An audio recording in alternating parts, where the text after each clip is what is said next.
God, I hate this freaking LG monitor. It's been crooked all night. I can't fix it. It's it's like 1 degree off. Like but I can't figure out. It's like John's audio sync. I can't like straighten. It's just freaking LG. It's so fine. I was in Costco the other day going through like the monitor section. And I was saying like LG always makes bad stands, and I just go there and I hit them with my finger, and you just go online, tap, tap, tap, and the LG ones would just like shake like little spinning plates, little bobbleheads, you know, because they would just keep shaking as you went. It's just so hilarious. Like the Alienware Asus one would just move once and come right back, and it's like bad shocks on your car. Like, it would just go wobble, wobble, wobble. They're so bad. I've been doing a lot of driving today in the Defender. Oh, and? It's interesting. There's a lot about it I like. There's a lot about it that is, going back to the past. Like I had to get gas today. Oh, I'm so sorry. Well, and I got the gas at the pump, and it was all gross, and I'm like relearning like, oh, do pumps take wireless payments now? No, and at least Costco does. This Costco one does, didn't. baby. I mean, this is some random one upstate, right? But this one, at least this one wasn't advanced enough to have ads playing at me while I was standing there pumping my dinosaurs into my car. But I also I'm so out of practice that I pumped the gas and then I drove over to one of the parking spots to go inside to the soda factory, and I had totally left the gas cap totally off. Like not just the metal door, Marco. Like the cap wasn't even screwed back on. Like I just. Totally forgot. Just normally the car will have a warning light for that because it'll the pressure in the gas tank will be weird and it'll put on a light. Yeah, and maybe had I driven more than 30 feet, maybe it would have told me that. But I just drove 30 feet and parked. Well, at least you disconnected took the nozzle out, didn't just drive away with it attached to the car. Yeah, that's true. Right. Yeah, so it's but anyway, so one thing I realized. So I did. A lot of driving today. Probably 6 hours of driving today. Got finally a lot of CarPlay use in. And one thing I noticed... I've been waiting for this. Yeah. Oh, and first of all, before I forget, the key fob is ridiculous. Like, this thing... I have it in my pocket here. This is bigger than an AirPods Pro case. It should be, to punish you, it should be shaped like the Defender. It should be like the Tesla one, so it should be really tall and boxy and have huge wheels on it and lots of ground clearance. This thing... I don't think it's that much bigger than a lot of modern car key fobs. I've just been spoiled by Tesla's nice little tiny mini Tesla thing. So there's that. Anyway. Another funny thing. So the Defender, it's a very tall vehicle, as discussed. Lots of headroom for John's hair. But yeah, very tall vehicle. And I've also I've attached a roof box to the top of it for reasons. And I've never done this before. I've never used one of these boxes before. But as part of my beach preparedness, I wanted to carry with me recovery gear if I get stuck. So that includes things like I have MaxTrax traction boards. I have a giant one of those elastic tow ropes, and some soft shackles and other towing equipment, basically, in case I need to be towed out or tow someone else out. And that's all pretty bulky, big stuff. And so I figured, let me get the smallest roof box I can and put it all in there. That way I can load the back, because when I'm actually using this vehicle, the trunk is usually full of something, whether it's groceries or whether it's our luggage coming to and from upstate or whatever. The trunk is usually full. So I didn't want to spend trunk space on all this recovery gear, because frankly, trunk space is not that generous in this vehicle. So I got to pause you again. Yeah. You bought this probably not inexpensive toy for yourself on the promise that it would be excellent on the sand, and then immediately just thumbed your nose at it by putting a bunch of sand recovery junk on top of it because you assume that it will inevitably and eventually get stuck. Well, he already had that sand recovery stuff. Yeah, I had it all in the FJ, taking up its entire trunk. That's right. All right. I'll begrudgingly allow it. And just to be clear, you're talking about a Thule or equivalent that you put on the top. Is that right? Yeah, it's this Inno thing. I looked at the. Is it Thule? I thought it was Thule. I might be. I very well have that. I might have that dead wrong. I'm not sure. Why would you pronounce? Anyway, maybe they do. That's certainly not a charitable way to pronounce that. But anyway, so I got this Inno thing because I looked at the Thule or Thule. I looked at their offerings, and this Inno one was lower than what they offered without going to their really long, super long ski one, because I don't need a lot of height. I just need some storage volume. This one's only 9 cubic feet because I didn't want to be sticking up even further into the sky than I already am. This is going to make your car even more aerodynamic. Right. But anyway, so I attached this box, and so now the vehicle is even taller. So even without this box, I'm pretty sure it would not fit in my Westchester garage. Like I think my garage is too short. 'Cause, it's an old house. The garage is probably from somewhere around the 1960s. So there's no way this vehicle's fitting in the garage, even just with like the roof rails on it. And then when I add another, whatever this is, like 10 inches on top of that, forget it. And it was so high that I took it around today. Like I'm trying to drive it as much as possible, even when I'm in Westchester, where I could just drive, the Tesla. But I wanted to just get a feel for the vehicle, get a feel for how big is this thing, get used to the visibility and the handling and everything, just so I can drive it better. Because I've never driven a vehicle this big, really, and so. Although I drive it so carefully. I drive it like when I rented that RV. Like I drive it like that.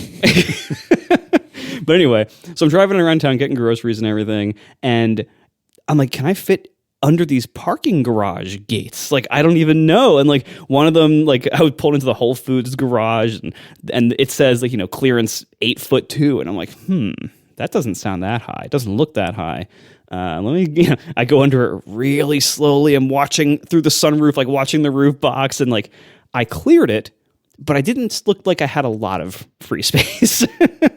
It didn't seem that generous. So I'm like, okay, I'll make it under like bridges and stuff, but maybe not low parking garages. I'm getting used to having the larger vehicle. But anyway, CarPlay. So for the first half of today, I'm using CarPlay, and this is wireless CarPlay. Great, super, super nice. And it's fine. The only thing is that everything is laggy. Like, you hit pause on the steering wheel, or, you tap pause on the screen or whatever, and it takes like a half a second to a second to actually respond. And, and that's to almost everything. So play, pause, seek back, seek forward, the Siri button, and even like when a navigation prompt would interrupt the audio would keep playing in the podcast app for like an extra half second to second before it actually, like while it's being ducked. It would get ducked, but you'd still hear what the person was saying for another half second. And then it would take another half second lag on the way out. And I remembered like I have a couple of these little tiny, like, they almost look like crappy little Android GPS units. They have like, little mounts for cars that are CarPlay test rigs for me. They're like $200 from Amazon, way better than my old test rigs where I have to actually like have like a head unit and everything. And they're literally just like cheap Android tablets basically in like a car enclosure that with, a DC in. And one of those that I have, the first one I got was wired CarPlay. I later got one that had wireless support, which makes debugging way easier because you can have a USB port on the phone. Anyway, so I noticed with those that wireless CarPlay on those is very laggy. And so I ended up really hating using the wireless one because, again, you'd hit play pause and it would be wait, and then it would go. And if you plug in wired, it's like no lag at all. I seem to have that same lag doing wireless CarPlay in this. And I'm wondering, is every wireless CarPlay vehicle like this? Like, is this just a thing with wireless CarPlay? Yes. Well, I shouldn't say that with such authority. In my experience with admittedly a third-party dongle bridging between the wired-only CarPlay and my phone, so, this is maybe not the best example, but I noticed that my little dongle, which I do like, and if I remember, I'll put a link in the show notes, actually, and there are newer versions than what I have. But anyways, my dongle, there is definitely a lag as compared to when I'm directly connected. I personally don't find the lag to be egregious, or perhaps I've just gotten used to it. But as we all know, of the three of us, I am the least discerning by a mile. So consider your source here. But yes, I've noticed with my car, there is a dramatic difference between when I am, on the rare occasions when I physically plug in, if I'm going to be in the car for like multiple hours at a time, or 99% of my use when I'm just using that dongle thing. There's definitely a noticeable lag. Now, I have updated the software on that dongle, which is an adventure because it clearly is right out of China and not everything has been translated, and the things that have been translated have been, air quote, translated. But nevertheless, I have been able to successfully update the software a few times, and it's gotten better, but it's still laggier for sure. And for me, I will take that trade-off for not having to plug in, because my trips, generally speaking, and this might not be true for you, Marco, but for me, my trips are like anywhere between 5 and 20 minutes tops, 99% of the time. And so it's not long enough usually to bother plugging in my phone, but long enough that, hey, it would be nice if CarPlay came on. And so this dongle that I bought, which at the time, or it was a gift actually, but I think it's like $130 or something like that, well worth the money to me, even considering the lag, because it's just convenient to keep your phone in your pocket and be able to do all the CarPlay stuff and not have to worry about plugging and unplugging. This is probably the first worldiest of first world problems. I acknowledge that, but I think that juice is worth the squeeze. But yes, there is definitely a noticeable lag, and it's stinky, but you get used to it. Yeah, because I noticed like there was a period today where Tiff and Adam were going into a store, and I got to like wait in the car and play with all the settings and everything for the first time that I actually had like a good amount of time with it.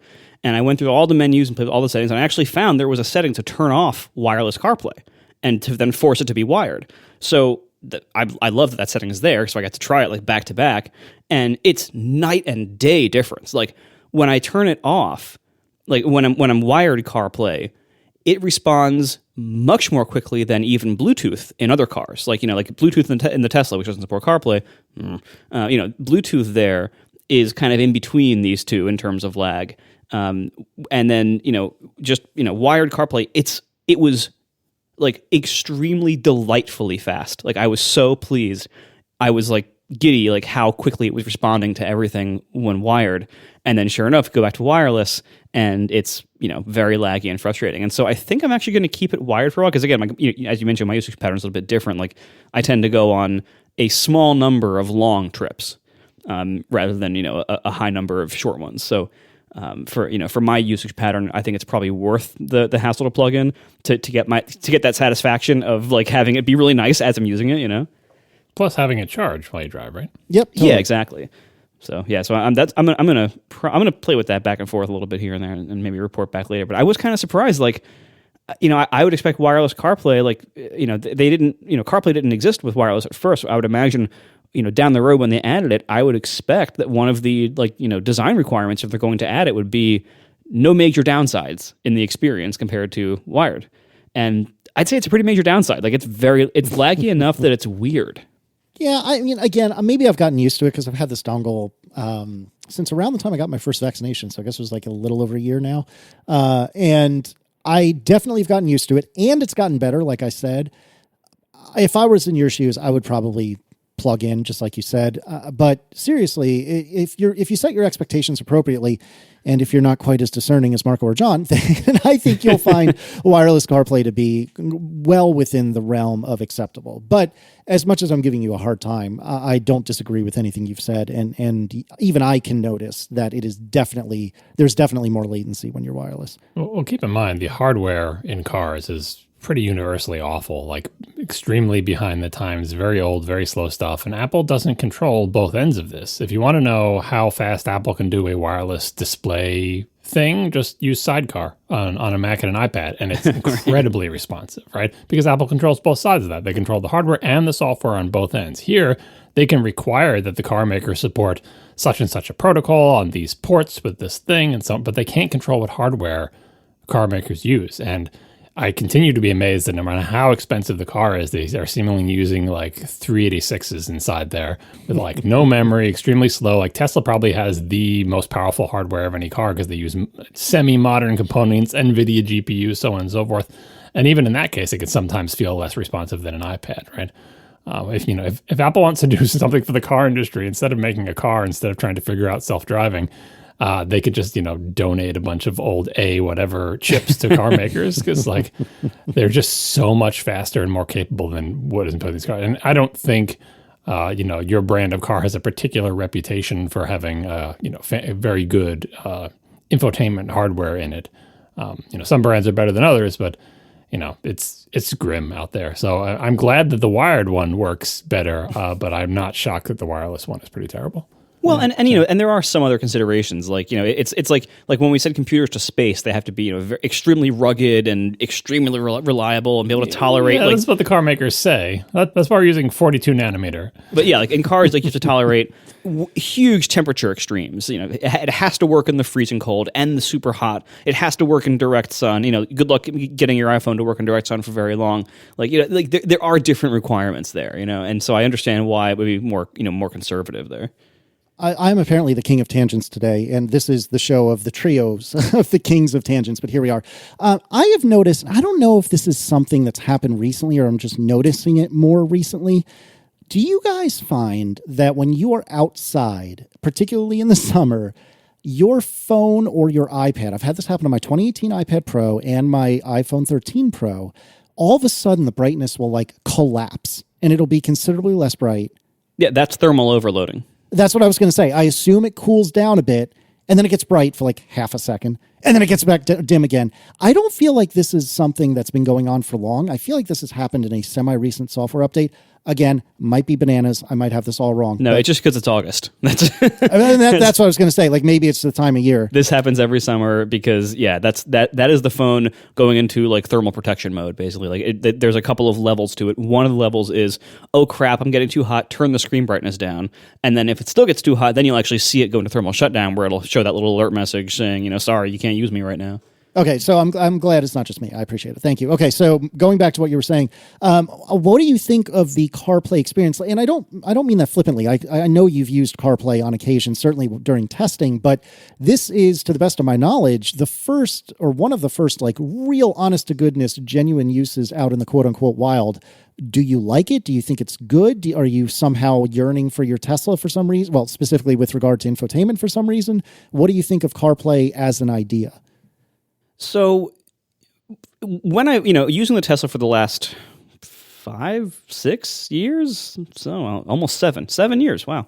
Using the Tesla for all that time, my solution not having CarPlay has been, I just got a ProClip USA phone mount and just mounted the phone, next to the steering wheel on the dash. And so it's, just outside of my field of view, diagonally down and to the right a little bit.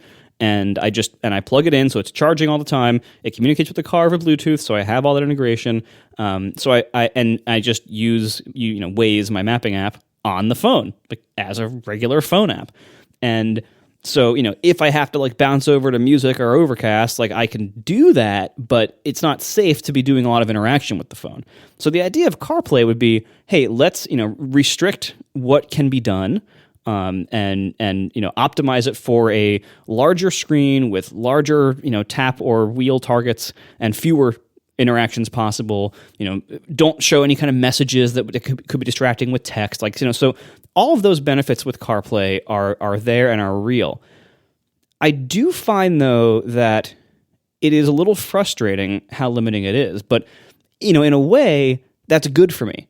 I don't want all the capabilities of the full phone when I am driving. It's unsafe to use all those capabilities. I don't want those available to me, and I don't want to have to use them. Yeah, it's unsafe at any speed. Right, but at the same time, if doing something in CarPlay is clunky, then that will result in my eyes being distracted from the road for a longer period of time. So I don't know if it's, I'm sure it's safer overall, probably, but self-control with what you're doing is way more important than the type of screen that you're looking at for the actions that you're doing. And if CarPlay, by being so limited, I'm not sure if it's actually going to be that much of a gain over what I was doing before, just having the phone in a mount. Again, having the phone in a mount and just practicing reasonable self-control and not texting or anything that I've driven that way for almost 7 years or whatever, and it's been fine. It's been great, and I've had all the abilities of the mapping apps. So for the first part of this morning, I tried using Waze for the first leg of the trip, and its CarPlay view just was buggy and just was displaying an empty map and just wouldn't load the map. And I tried force quitting Waze. I tried restarting CarPlay. It just didn't work for whatever reason. I'm on the beta. It could be that. Who knows? That's it's beta life. Welcome to summertime. Being an iPhone developer, but I just couldn't use Waze. So I had to switch over to Apple Maps. And it was frustrating that I couldn't use my, my preferred mapping app. I tried it again later in the day. It worked fine. But all that time, like Waze, like the iPhone app would have worked fine. It's just their CarPlay view that was buggy. So I had to deal with the fact that, well, I'm using it through this special view mode, and I have to use it through this mode. I don't have a cell phone mount for this car yet, and so it was kind of annoying that I had to deal with this buggier side of Apple's software or Waze's software. One of them, whoever was responsible for this not showing a map, I had to deal with that. I know from Overcast development, CarPlay is buggy and it doesn't get a lot of attention. And so when there are like weird little CarPlay quirks, as a developer, you kind of just have to deal with them. Like, and you have relatively little control over what is shown on a CarPlay screen. Like, you have some control. You're kind of working with these like pre-made template styles and everything, but certain little behavioral details you can't control. So it is kind of a mixed bag compared to just having the phone available to you in a mount. I do intend to just live with it this way for a long time, just so I can experience more of it, and so I can be a better CarPlay developer for my app. Actually having used it more, like that's fairly important to me for my app. So I'm going to keep using it this way. I'm not going to switch over to a phone mount quite yet, but it wouldn't surprise me if long term I stick a phone mount in this car. But I don't know. We'll see. I'm sure people will send us this link, which I'm sure all of us have already seen by now, but we'll put it in the show notes just so people know. There was this like Swedish study on touchscreens versus physical controls that has been going around the internet for the past week or two. And surprise, surprise, they found that physical controls have an advantage over touchscreens in terms of distraction. I have to say, though, I'm not convinced by the rigor of this study. It seems like they did a small number of perhaps not entirely representative tests, and the results are not particularly as dramatic as the distribution of this magazine would lead you to believe if you actually look at them. So I don't think this is, I don't think this is a great study, but I do think that the biggest factor in terms of distraction is kind of what Marco was getting at, but in terms of not so much self-control, but what you actually use the touchscreen for. So in all the cases, whether Marco has his phone mounted or he's using CarPlay, he's not using the touchscreen to adjust where the airflow is going, or to turn the fan up, or to turn his seat heaters on, or to adjust his side mirrors, or anything like that in the Land Rover, right? There are no car controls there. They're just the map and whatever phone things he might be doing. And the self-control is, okay, if you have access to the full phone, don't use all the features of the phone, but there's no amount of self-control he needs to not use a touchscreen to turn on seat heaters, right? That's not on the touchscreen. It's not on. Well, in the defense of both this comparison and of your example here, first of all, I think the tasks that the comparison thing had them do, I'm not sure were super realistic for actually making this judgment. There's some esoteric stuff in there, and secondly, when you have right now, I'm learning a new car because I just got this car. I'm still learning. I've never had this brand before, so I don't know their conventions. As I'm learning this car, even the physical controls have a learning curve. I have to figure out where they are and how they work. Well, that's one of the things the study did well, though. It let people sort of study ahead of time so they weren't do a learning process. So everybody who was being tested had, you were able to sort of figure out the controls in a stationary car and get it down pat. Right. Oh, okay. That's what they were trying to test. I still don't think it's a particularly representative test because the things they had them do are not particularly representative. If you look at the results, it's not like the touch screens all lose to all physical controls. It's a more of a mixed bag. Like, you'd have to study this more to it'd have to be more rigorous than a magazine article, but they did at the very least do that and say, look, we're not we know it's hard to figure stuff out, and like you said, physical controls can be tough to figure out, but just like study ahead of time, take 2 hours, and basically what they were trying to do is like, okay, you know exactly how it works, now speed run it. Right now, you're not looking for any buttons. You know where the buttons are. You know where they are in the menus. You've done it 100 times before, but now do it as fast as you can, because this test was like, how quickly can you do it? How much ground does the car cover when you're distracted? And they tracked where their eyeballs were and where they were looking. Another big factor in this is how low down on the dash is the screen versus how high up is your phone mounted and stuff like that. Again, I don't think this is a great study, but I personally believe that a smart mix of physical controls and screen is the best solution, and anything that goes all in one direction or the other is probably leaving money on the table in terms of using the interface for what it's best for.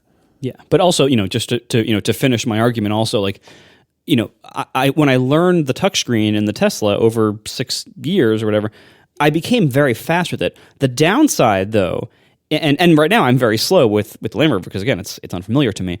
But the downside, though, is when you learn those touchscreens, Then after 6 months, they got a new freaking designer and they move everything around. And so it's like you're forced all of a sudden unexpectedly to have a new car in the morning. In a bad way, it's like, wait a minute, where do my controls go? Now everything looks different and has been moved around and reorganized because some designer from Facebook got into Tesla and just decided to have fun with it. Like that kind of stuff, like that drove me nuts with with Tesla. And that's going to happen with, many touchscreen things that are run by these more kind of tech-forward companies. Like, that's unlikely to happen with, like, BMW, Toyota. Like, they're not going to be changing their interfaces through software updates, probably, I hope. That's going to be less of a thing with these traditional companies. With somebody like Tesla or Rivian, these kind of, these very techy companies, I think it's going to keep being a problem where you get used to all the controls, and again, I think once you're used to it, I think this is the kind of thing that I bet in a few years they're going to do more studies like this, and over time there's going to end up being no difference between touchscreens and physical controls for most people when they are familiar with them.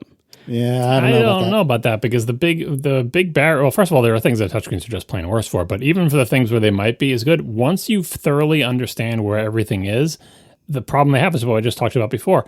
Touchscreens make you wait between steps due to slower hardware. Physical controls don't make you wait. You can press the button, press the button, press the button, press the button. The buttons, there's no lag, there's no waiting. It's a physical interface, right? It's not like you need to push the button in 6 inches and hold it for 2 seconds, right? Whereas if it's 2 menus deep and you know exactly where it is, you don't even need to look at the screen. You still need to wait for the next screen to load. And right now, there is no car interface where there is no screen waiting. And I would imagine that even an Apple one on a fancy whatever chip in a fantasy Apple car would also make you wait so they could play some stupid 120 frames per second animation that takes 0.25 seconds. Well, right? but you're also, this argument is presuming that things are in like subscreens or subpanels. And this is why, like, when people criticize Tesla's design for being all touchscreen, that applies much more to their current vehicles than to the one I have, which was before they cut the steering wheel in half and got rid of the shifter and everything. And so the one I have, and pretty much every Model S before like 2020 or whenever that change happened, every Model S, every Model X before that time, they had a small number of levers and buttons, and then a lot of stuff on the touchscreen. But then the touchscreen, first of all, was giant, and it would had a lot of controls along that, especially along that bottom strip, that you didn't have to bring up a subscreen. And so it was kind of like having a physical control array in the sense that you could always count on this certain array of very common controls, like, the fan speed and the defroster and everything. That was all on the bottom row in this kind of constant toolbar that was down there. And so when touchscreens are done well, like that one generally was before this stupid new designer came in, when these things are done well, and I also had, a few physical controls for like the most common stuff. So, the shifter, like the, drive direction shifter, obviously things like turn signals, windshield wipers, you say obviously, but they basically got rid of a physical control for that. And now it's a capacitive button on the steering wheel. I know. Anyway. Also, I love that you think that you had physical controls for all the most obvious things. So I have a Volkswagen Golf and I have a Volvo SUV. And I can tell you in Aaron's Volvo, the HVAC controls are on the touchscreen, and mine have a physical dial that you twist.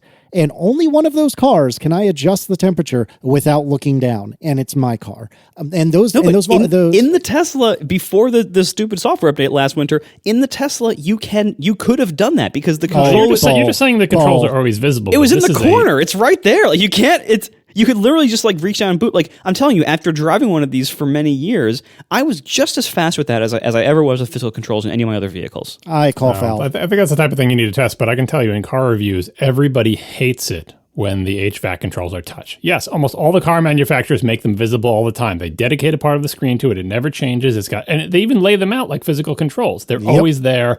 They have the temperature things. They have the different vents. It's almost like they took a picture of the physical controls and just made it on the touchscreen. Some of them even have haptics, so you can actually tell when you push the button, so you don't have to look down to see the button highlight. And yet they are universally reviled in favor of actual physical buttons for those controls.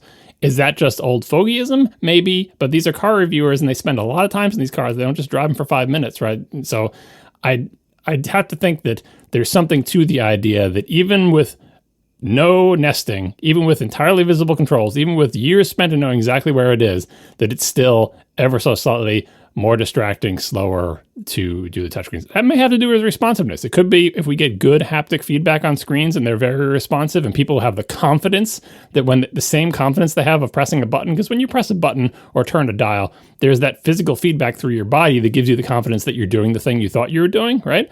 If you can get a touchscreen that is that responsive and that communicative, then yes, I agree, a fixed set of functions that never goes away that is that communicative will be equivalent to physical. But we're definitely not there yet with current cars. Most of them don't even have any sort of haptic feedback, and let alone haptic feedback that is as reliable and reassuring as turning a knob or pressing a physical button. That's why the Fords have a big giant plastic knob poking out of the middle of their touchscreen for a bunch of functions.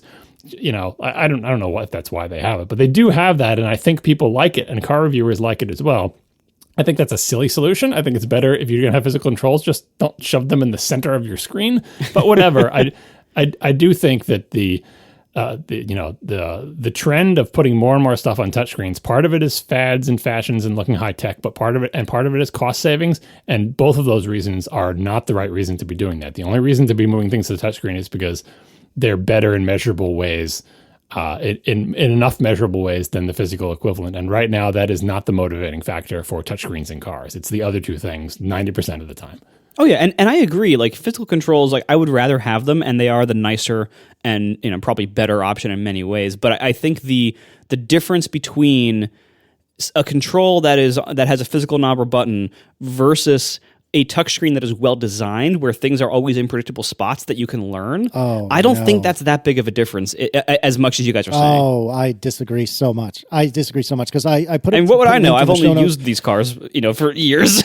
Well, but here's the thing, though. But you're getting myopic because you're used to the Tesla and nothing else. So I put a link to a picture. That's like saying, like, when the iPhone first came out, oh, touchscreens are crappy because all the other touchscreens on the market suck.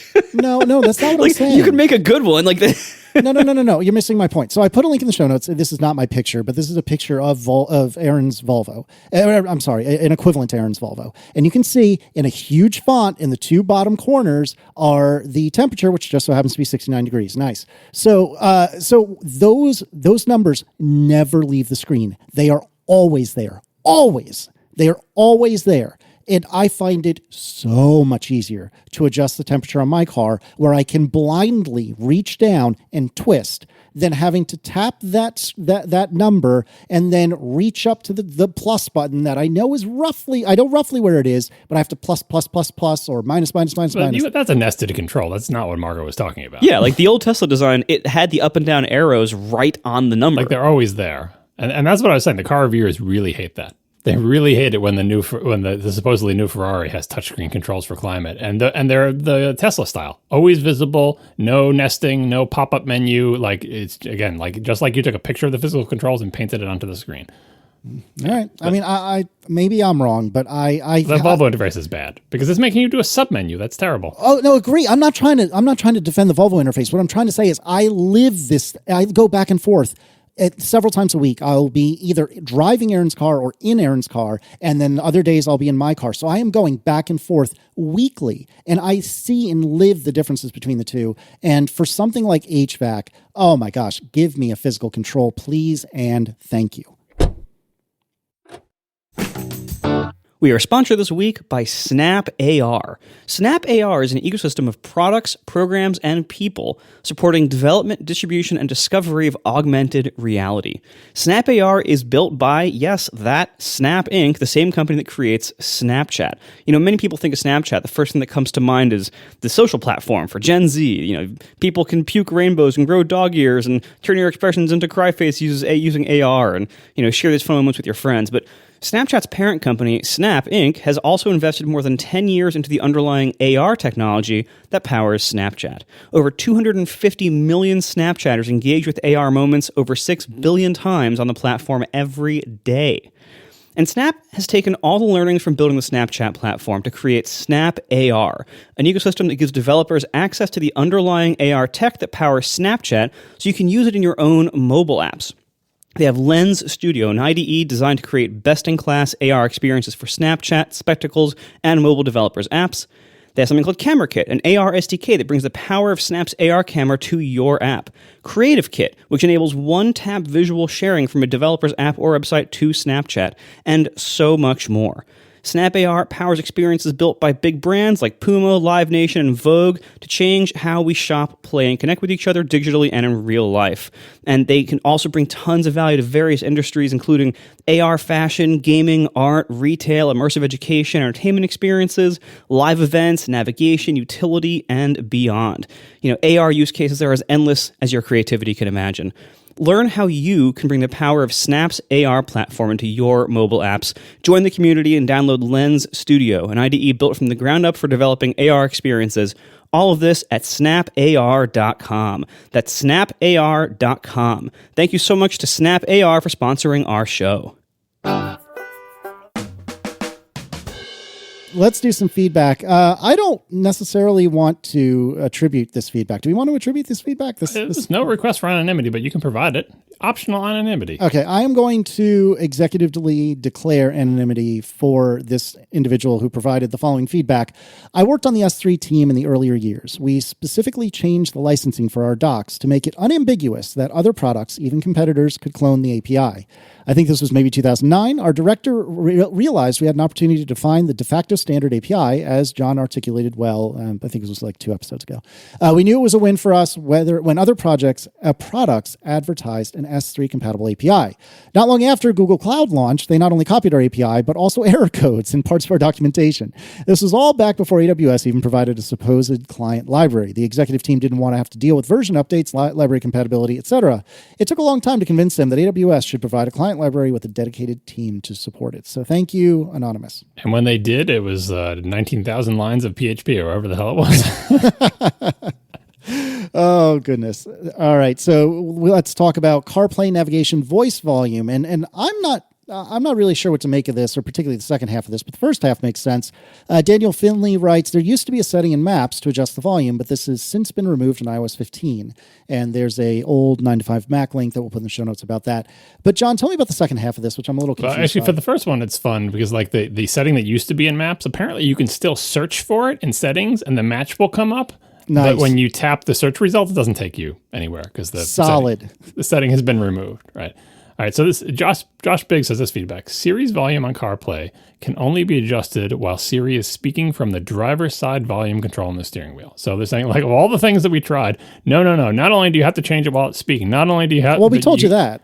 You can't change it on the phone, and you can't change it on the console. You can only change it with the steering wheel control. Yeah, see, that's new to me. Which I'm not entirely sure I tried that. I'm not entirely sure I believe that. Lots of people sent me, like we saw last week, pictures of, well, my Toyota has a thing called voice and it has this option for voice. No, this Toyota did not have that option. Now, this was a fleet car. It was a rental. It's different than other things. People ask me why I didn't use the built-in nav. There was no built-in nav. When you went to the built-in nav thing, it's like, you should option navigation, contact Toyota or whatever. Like, so fleet cars are different or whatever. But I'm pretty sure that wouldn't have worked either. That is really weird. Yeah, but just FYI, if you happen to have a car and you tried all the things we listed before, here's one more to try. While Siri is speaking, steering wheel control only. Seems unlikely, but try it.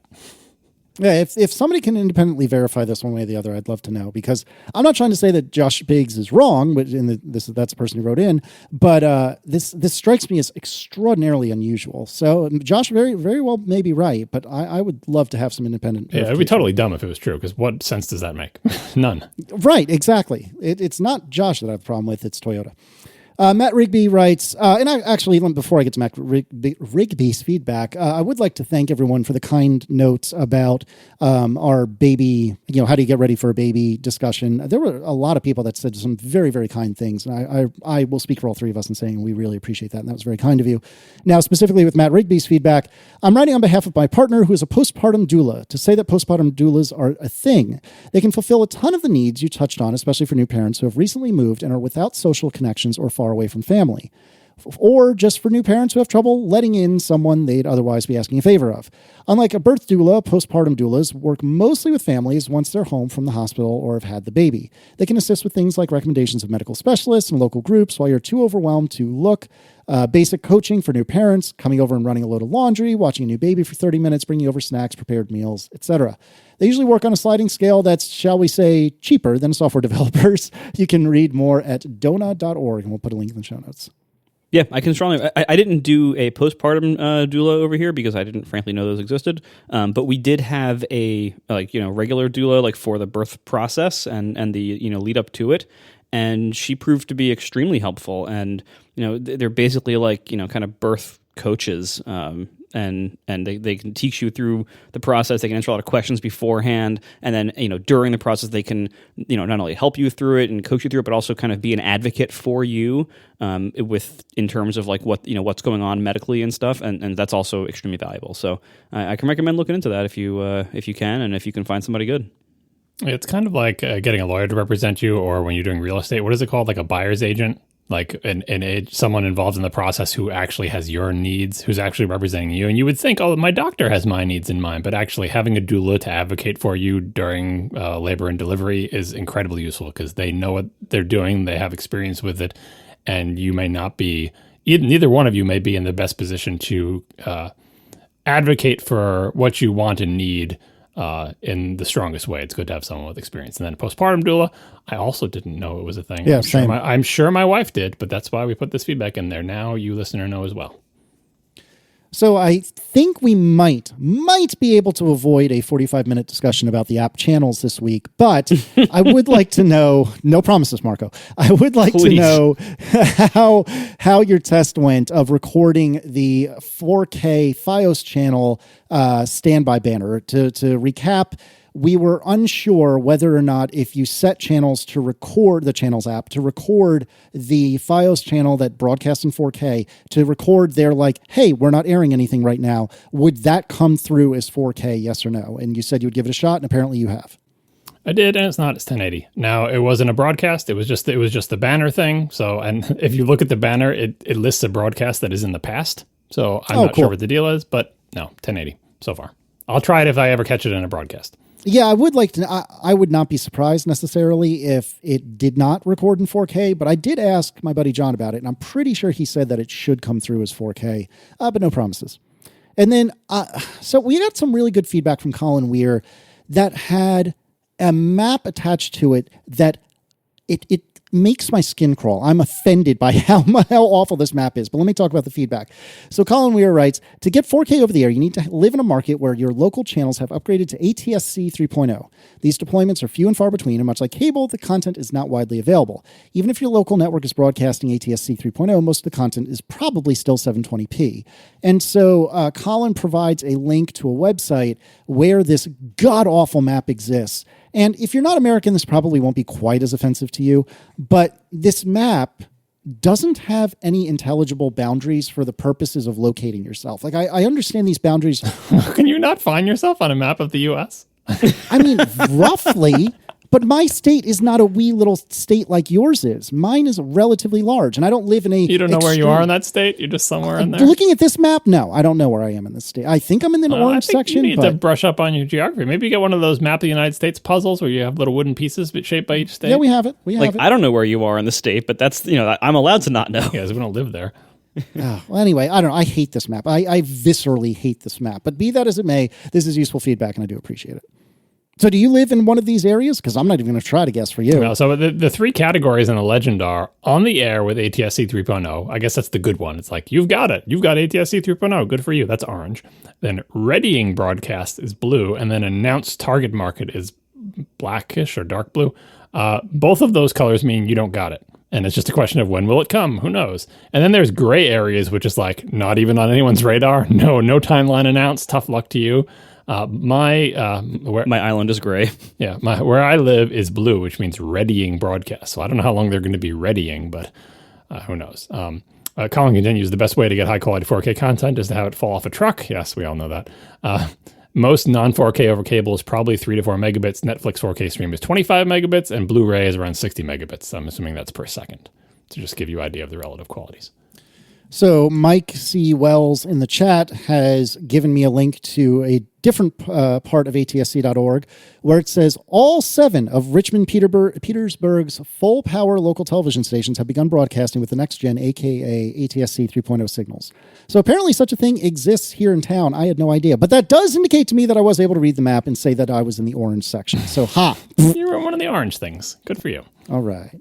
So I guess I would need a new antenna or maybe a new HD home run. I don't even know actually what I would need in order to get this.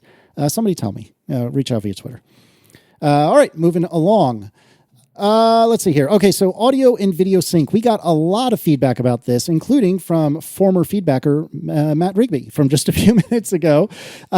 He apparently is a dialogue and ADR editor and has his own page on IMDb, which I just think is the coolest thing in the world. But anyways, Matt Rigby writes, your friendly neighborhood dialogue and ADR editor here, writing in again to say, when it comes to syncing audio and video playback delay, there's an app for that. And Matt was far from the only person who recommended Catchin Sync. And so I've not used this, but apparently it's an app that helps with this sort of thing. So Matt continues, this was introduced to me by our chief engineer here at Postworks New York and has been used to calibrate mix rooms where we've done multiple Apple, HBO, Netflix, A24, etc. shows and movies. John's instinct to align the attack of your beep was correct. I usually do the first fully white frame since projectors and TVs are running slower than 120 frames per second when you get a half frame or 2 first, and with the very peak of the waveform.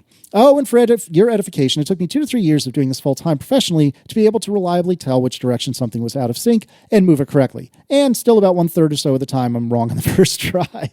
Yeah, so catch and sink. I think that's a kitchen sink pun. That's my best guess. Oh, I get it. Because I don't think it's a term, an industry term. It's just someone, whatever. I don't know why you're catching the sink or whatever. So I use this app. We should read the next item and then I'll tell you my experiences with it. So Andrew Gibbons writes, John asks, at what point do I want to align to the 0? Look at the source. Download the YouTube video and open it in iMovie or Final Cut Pro. Where did they align the 0? That is the same place you want to align it. So this is the question I had last time. It's like I've got a video timeline and I've got an audio timeline. And the audio timeline has like a lump where, you've got the attack and decay of the beep noise. This is all stretched out and elongated because it's 240 frames per second me recording my television screen, right? And what I'm trying to do is line up the video where it shows the white bar in the middle of the line and make the audio waveform line up for that. But the audio waveform is like an inch wide. And I've got, that 1 frame of video. Where do I align the audio waveform? And Andrew's answer was look at the source video that you're playing, like the thing that's playing on your TV, put that video into your editor and look at where they aligned it. So you'll see the audio waveform in the source video. And then you'll see, what part of the waveform did they line it up with. Now, here's where things start getting awful. So first, let's take a look at this. You can just pull up that image. This is the source audio file with no adjustments to it whatsoever. I have moved the playhead. First of all, look at the audio waveforms. Look how beautiful they are. Yeah, that's very good. They are vertical lines. They don't have any attack. It's just like instant loudest volume, and then there's like a little parabolic decay. Right? And this is with the playhead lined up exactly at the beginning of that noise. Would you look at the video above it, please? It's not lined up. Not even close. The mark is not on the 0. Oh the my mark. gosh. So I have it lined up exactly at the beginning, but the mark is like at 35 milliseconds past the 0. So I'm like, all right, what the heck is going on here? Maybe that's what they built into it. Because again, this is a YouTube video. Maybe because they're telling you to eyeball it. So maybe they did this because they know people are always a little bit late or whatever. Like maybe that's just something they did on purpose, right? But then I'm like, but wait a second. I downloaded this off YouTube with like YouTube DL. And I think I did like a, H.265 encoding. I need to get like the source thing. The source thing is WebM. So I'm like, let me just look at the WebM. I don't want to convert it. Maybe the conversion does something weird because we're talking about minor things here. So I downloaded the WebM and then I had to find something that can show the WebM with a timeline. So here is the WebM file. Now look at the waveform now. It looks very different because this is a different editor. It's not iMovie, but it's an editor that natively understands WebM. And again, it's got a similar shape, and you can line up with exactly the frame before the sound is. That's closer. It's closer, but it's still not on the 0. I'm like, God damn, what? What? And so I'm like, okay, but this is just I had to find like an editor that understands WebM. I don't know if this editor is any good or whatever. So I found a second editor that understands WebM. And here is what that looked like. Oh. Now it's in the other direction at negative 100 milliseconds. That's a big difference. Oh, Remember, this is the same word. file. This is the source WebM file downloaded directly from YouTube, and I'm putting the same file in 2 different editors. And these are not small differences. When the total delay that I'm putting in is in the range of 100 milliseconds, a delta of like plus 35 and minus 100 milliseconds, just everything is out the window, right? So, catch and sync. Originally I didn't plan to mess with it because I'm like, I don't need that. I did my own way and it's fine. And it's also like $20 or something, right? And I did launch it and you can try it and demo it. I'm like, this app seems a little bit janky. But after this experience, I'm like, all right, catch and sync, you're up. So I downloaded it. And they give you a bunch of test videos that you can download as files at different frame rates and stuff. They don't put any of those videos on YouTube or something. In theory, I could upload one to YouTube, but that would go through all sorts of processing steps or whatever. So instead, I just put these video files in my Synology and I played them with Infuse, which is the thing that does the decoding on your device. Anyway, they have them in ProRes and H.264. I tried a whole bunch of different things. I played them. I used Catch and Sync. This app has one of the most frustrating interfaces I've ever used on an iOS app in my life. Right, so it forces you into landscape mode. A lot of the things you need to do involve using controls that overlap with the gripper bar in iOS 15. You know that thing on the bottom, like the horizontal bar. If you take that bar and you swipe it sideways, you'll go to another app, like but you have to swipe sideways to mess with the timeline. So it doesn't seem to understand that bar's there. And then it's got frame advance, forward back buttons on the left side of the UI with touch targets that are so small that when you sit there, speaking of trying to use touch targets to do things, when you're using a touch target going frame, frame, frame, frame, frame, inevitably, when you're getting close to lining things up the way you want them, you will mistap by like a millimeter, and tapping anywhere outside those buttons will tell the video to play, and then it will just play and mess up your position. Then you have to try to scroll it back to the right position. Oh, you switched out of the app again accidentally. Go switch back to the app in the multitasking switcher, get the thing lined up, carefully avoiding the little bar at the bottom, tap frame, tap, tap, tap, tap, one more. Oh, no, it started playing again. I hate this app with a fiery passion. I don't know how anybody uses it. It's like, it has one job. Make the touch targets like half the freaking screen. Frame forward, frame advance. I should not be able to. Anyway, ignoring all of that, this app, one of the things this app has on its page is per device offsets. It says, by the way, we've measured somehow and determined that for these hardware devices and this OS, there is an inherent delta for the phone itself in terms of because you remember you're holding the phone up and recording your television screen in a movie. There is an inherent delay in the phone itself, and it tells you find your phone. So mine is iPhone 11 Pro, iOS 15, and the delta is plus 15 milliseconds. And you can go to settings in the app and add the plus 15 milliseconds. I'm not sure where they're getting the number, but whatever. So I did that, and then I use this app to try to line up the timings of everything. And you will not be shocked to learn that it had a different number than every other thing that I've tried, right? Now, it was in the ballpark. Like if I did it with my current settings, the delta was, 10 or 20 milliseconds. And so what I ended up doing is I used catch and sync. Previously, for example, I was just doing one input, Apple TV. My Apple TV input, as measured by my previous technique with the iMovie, was 120 milliseconds. According to Catch and Sync, according to Catch and Sync, after I fought with it and cursed at it for a while, it thinks the delta should be about 150 milliseconds. So I changed it to 150. I'm going to live with it for a week and see if I notice a difference. Because it didn't tell me you're off by 100 in either direction. It told me you're close.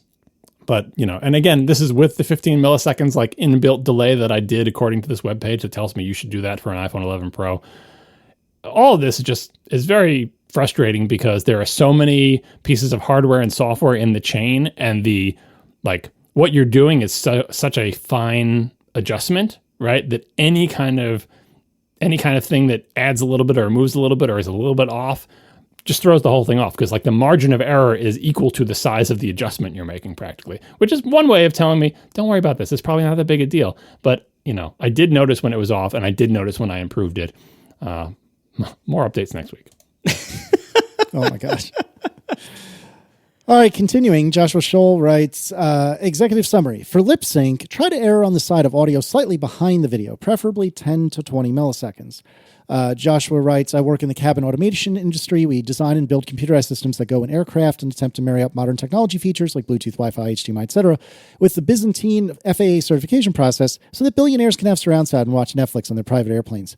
This sounds like the most fascinating and infuriating job in the world. But anyway, Joshua continues, your brain is much faster at receiving inputs from sight than sound. When you stop and think about it, the mechanisms make a certain amount of sense. Sight is pretty much all electromagnetism. Hearing involves some mechanical interfaces in your ear. As a result, brains are used to sound slightly lagging sight. I know this is based on some actual research, but I'd have to dig that up. Industry received wisdom and our requirements lead to settings for that sound no more than 10 milliseconds ahead of video, but easily as much as 40 milliseconds behind. Having sound slightly behind is far more ideal than ahead.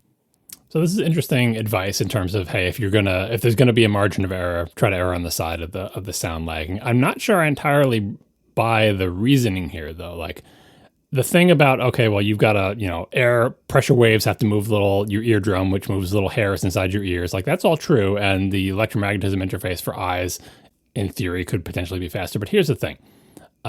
When a human is talking to you from across the room, the sound comes out of their mouth in sync with their lip movements. It doesn't reach you in sync because you see their lips before, if assuming your interface was equally whatever. But the thing making the sound, your lips, that P, that plosive comes out when your lips do the P thing. Like, there's no question about that.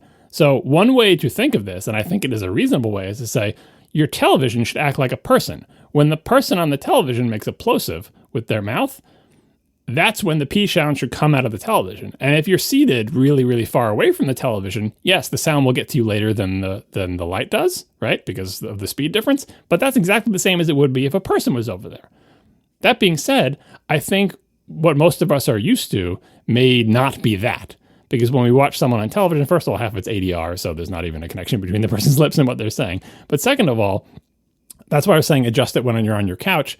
You might want it to be in sync as if you were sitting as close to the person as you visibly are. Because when you see a headshot on a TV, that person's head on a 65-inch TV is like 3 feet high. Right? So it's like you are sitting close. It's like that person is not 10 feet from you, right? They're whatever distance they would be for their head to be 3 feet high in your field of vision. And that's why I'm adjusting it from the seating position on my couch and not adjusting it as if it was a person who was standing where my television is, because their head would be much smaller in that case.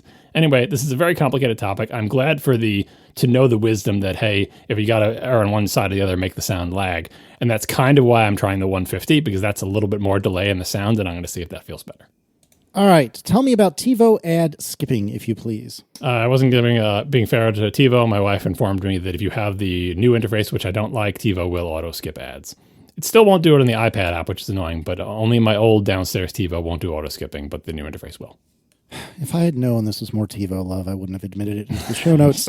Speaking of, I am not kidding you. I refuse to read the following feedback. I will not, because I disagree with it so much. I will read it just because I feel like this is amazing. It's just one person. It's just one person's opinion, but it is very strong opinion. I disagree with this so much. I will not read it. Here we go. This is from Jason Smith. For over 10 years, I ran an HD Home Run 4 tuner setup to record over-the-air TV using antenna in my attic. I use a product called Sage TV and later a channel setup. There is not a human being on earth I would recommend this to. Alton Brown is famous for his hate of unitaskers in the kitchen, but a TiVo or, God forbid, a cable company DVR is always a better option than this. Do you like people in your house asking, why can't we watch TV like normal people? Do you like troubleshooting some insane issue where the fragile Fabergé egg of your home setup you created needs troubleshooting and robs all of your free time from you on the weekend? Do you like doing tech support over the phone when you're out of the house and explaining to your significant other, okay, the TV will work again soon, but you need to restart the Synology? Hopefully they will buy a VibraSlap and randomly at 3 a.m. play it loudly in your ear to wake you up to remind you that you chose the worst option for managing TV. Don't get me started on managing files. John's wife is 100% correct in her desire to not have the channel server running on her computer. Her computer should not be the source of entertainment for the family that has to be up all the time in order for the rest of them to watch TV. Every iteration of a home-based DVR setup is bad and always will be. This is a job for an appliance. Jason has very strong opinions. I mean, he has 10 years experience with it, and you can say, well, you use the bad software. It's much better now or whatever, but it sounds like this is not something he tried on a weekend. No, this is incredible. I mean, look, haven't we all been guilty of setting up, complicated technical solutions in our houses that, really... Casey, he's never done that. What are you Marco, talking about? I'm still thinking about fiber. No, I'm not guilty of this at all. But no, I genuinely, of all the things that have gone wrong with my setup, all of which were self-created, About the only thing that I don't think is ever broken is channels. And I'm not trying to say Jason's lying. I'm not trying to say he's even wrong necessarily, but his lived experience is so the polar opposite of mine that I can't wrap my head around it. Well, people have different experiences with tech, and I could definitely feel where he's come from. One thing I didn't mention last time, which is I feel like a reasonably big advantage of TiVo and other kind of all-in-one things is, I mean, it's right in the thing I did say many times. Channels and setups like that have modular components, right? So you get to pick and choose which they are. You have a lot of flexibility. It's, you can be more cost effective that way. It has lots of advantages. But one of the disadvantages is that because the components are modular, that means they're separate, and that means you need to communicate between them. With TiVo, the cable goes into the TiVo box, and in that same box is the hard drive that will record it and a thing that will decode it. So there's no network traffic throughout your house of whatever that signal is. The network traffic is entirely within the TiVo because the video goes in there, and other than if you're watching like your iPad or something upstairs, but the video goes in there, and the hard drive is right in the same box. So you do not need to send X number of megabits of video wandering across your house. Whereas if you do the channels method and you have things spread out, my cable goes into my HD home run, and there's an Ethernet port, but then I need to send that video downstairs through my network to the Synology where it gets recorded, and then when I play it back on my TV, I've got to send it back from the Synology through the network to the thing. Not an issue for me in my house and my network bandwidth the way it is, but it's just one more thing to think about. We are sponsored this week by Memberful, the easiest way to sell memberships to your audience, used by some of the biggest creators on the web. Selling memberships is a great way to diversify your income. Personally, we sell memberships, and I love not having to rely solely on ad revenue. To have multiple income streams is really, really nice to have as a content creator. And Memberful is by far the greatest and simplest way to sell memberships. Maybe you haven't done it yet, and you want something that integrates with the tools you already use. Great, that's Memberful. Maybe you have some other kind of membership system, but it's getting too complicated to manage, and you want to simplify it so you can get back to focusing on what you're best at. Again, Memberful is great here. They handle the hard stuff so you can focus on what you do best and still earn revenue through diversified means and quickly. Memberful has everything you need to run a membership program, including optimized checkouts, dashboards, member management, analytics, Apple Pay support, free trial support, gift subscription support, and so much more. And they have fully integration with the tools you already use, with lots of integrations with the most popular services as well. And they have a world-class support team ready to help you simplify your memberships and grow your revenue whenever you want to get started. They will help you do it. Memberful is passionate about your success, and they don't try to take too much control. You retain control of the branding and your audience and your membership. Payments even go directly to your own Stripe account, and that's really important to me. I'm kind of fiercely independent, and I wouldn't have it any other way. So Memberful is really a great option here. Get started for free with no credit card required at memberful.com/ATP. See for yourself how great and easy it is to sell memberships to your audience with Memberful. Once again, memberful.com/ATP to start that free trial today. Thank you so much to Memberful for sponsoring our show. All right, let me briefly talk about feedbacks. Do you know what, gentlemen? Suddenly I started getting responses to my feedbacks. Sometimes. I don't know why. Why would that be? Why are people rewarding you for your tantrums? That's my question. Running to the press never helps. Running to the press never helps. He didn't run to the press. I mean, is he the press? I don't know. Yeah, probably. He ran to himself, and he stomped his feet real loud. I did, and I stand by it, darn it. I listened to it again, and I stand by it. But anyways, I had a couple of different feedbacks actually get a response. There were 2 out of the, 7 or so that I cited last time. I'll put the feedback numbers in the show notes, but one of them was about manual transferable implementations with regards to the new photo picking API. That is fixed, legitimately fixed. And the update I got was, thanks for submitting this report and for your patience. We believe this issue has been addressed in updates to iOS and macOS. Please test with the latest macOS 13 Beta 5 and iOS 16 Beta 6, which I did. Thumbs up, all good. The bigger one was the toolbar regression. This is when I'm swapping views in SwiftUI, and one of them has a toolbar bottom bar, one of them does not, and it never honors the new view's bottom toolbar, never shows it. And so I got the following feedback. Hi, Casey. Thanks for filing this feedback. If you're running into issues with bottom bar not showing or showing when it's not supposed to, you can try using the toolbar, either visible or I think hidden for, and then your toolbar location. I'm trying to read you an API, which is why it sounds a little funny. Modifier to work around this issue. That was extremely useful feedback. Full stop. That was exactly what I wish I had seen long ago. That would have been great. However, I tried this morning, and maybe this is something wrong with my code. I haven't had the chance to break this out into a demo app to see if it's me or not. But what ended up happening was I can, when I use this modifier, it shows the toolbar that's up in the navigation bar. And it does indeed show the bottom bar, which it was hiding previously. So far, so good. Except one of the two bars always looks disabled. They're not disabled, mind you, but they're grayed out and are not showing the app's tint color as though they're disabled. If you tap on them, they work, and then it'll flip to the other one being disabled. So one of the toolbars is always disabled. I don't know what I'm going to do about this before I ship. I have no idea. Before I have a week or so, maybe 2 weeks until iOS 16 ships. I have no idea what I'm going to do about this. I really don't have the faintest idea. So I have written a response saying that this seems like it's still broken. I still need to do my due diligence and break it out in a sample app and see if it's really broken there, or maybe I'm doing something wrong. But I got feedback.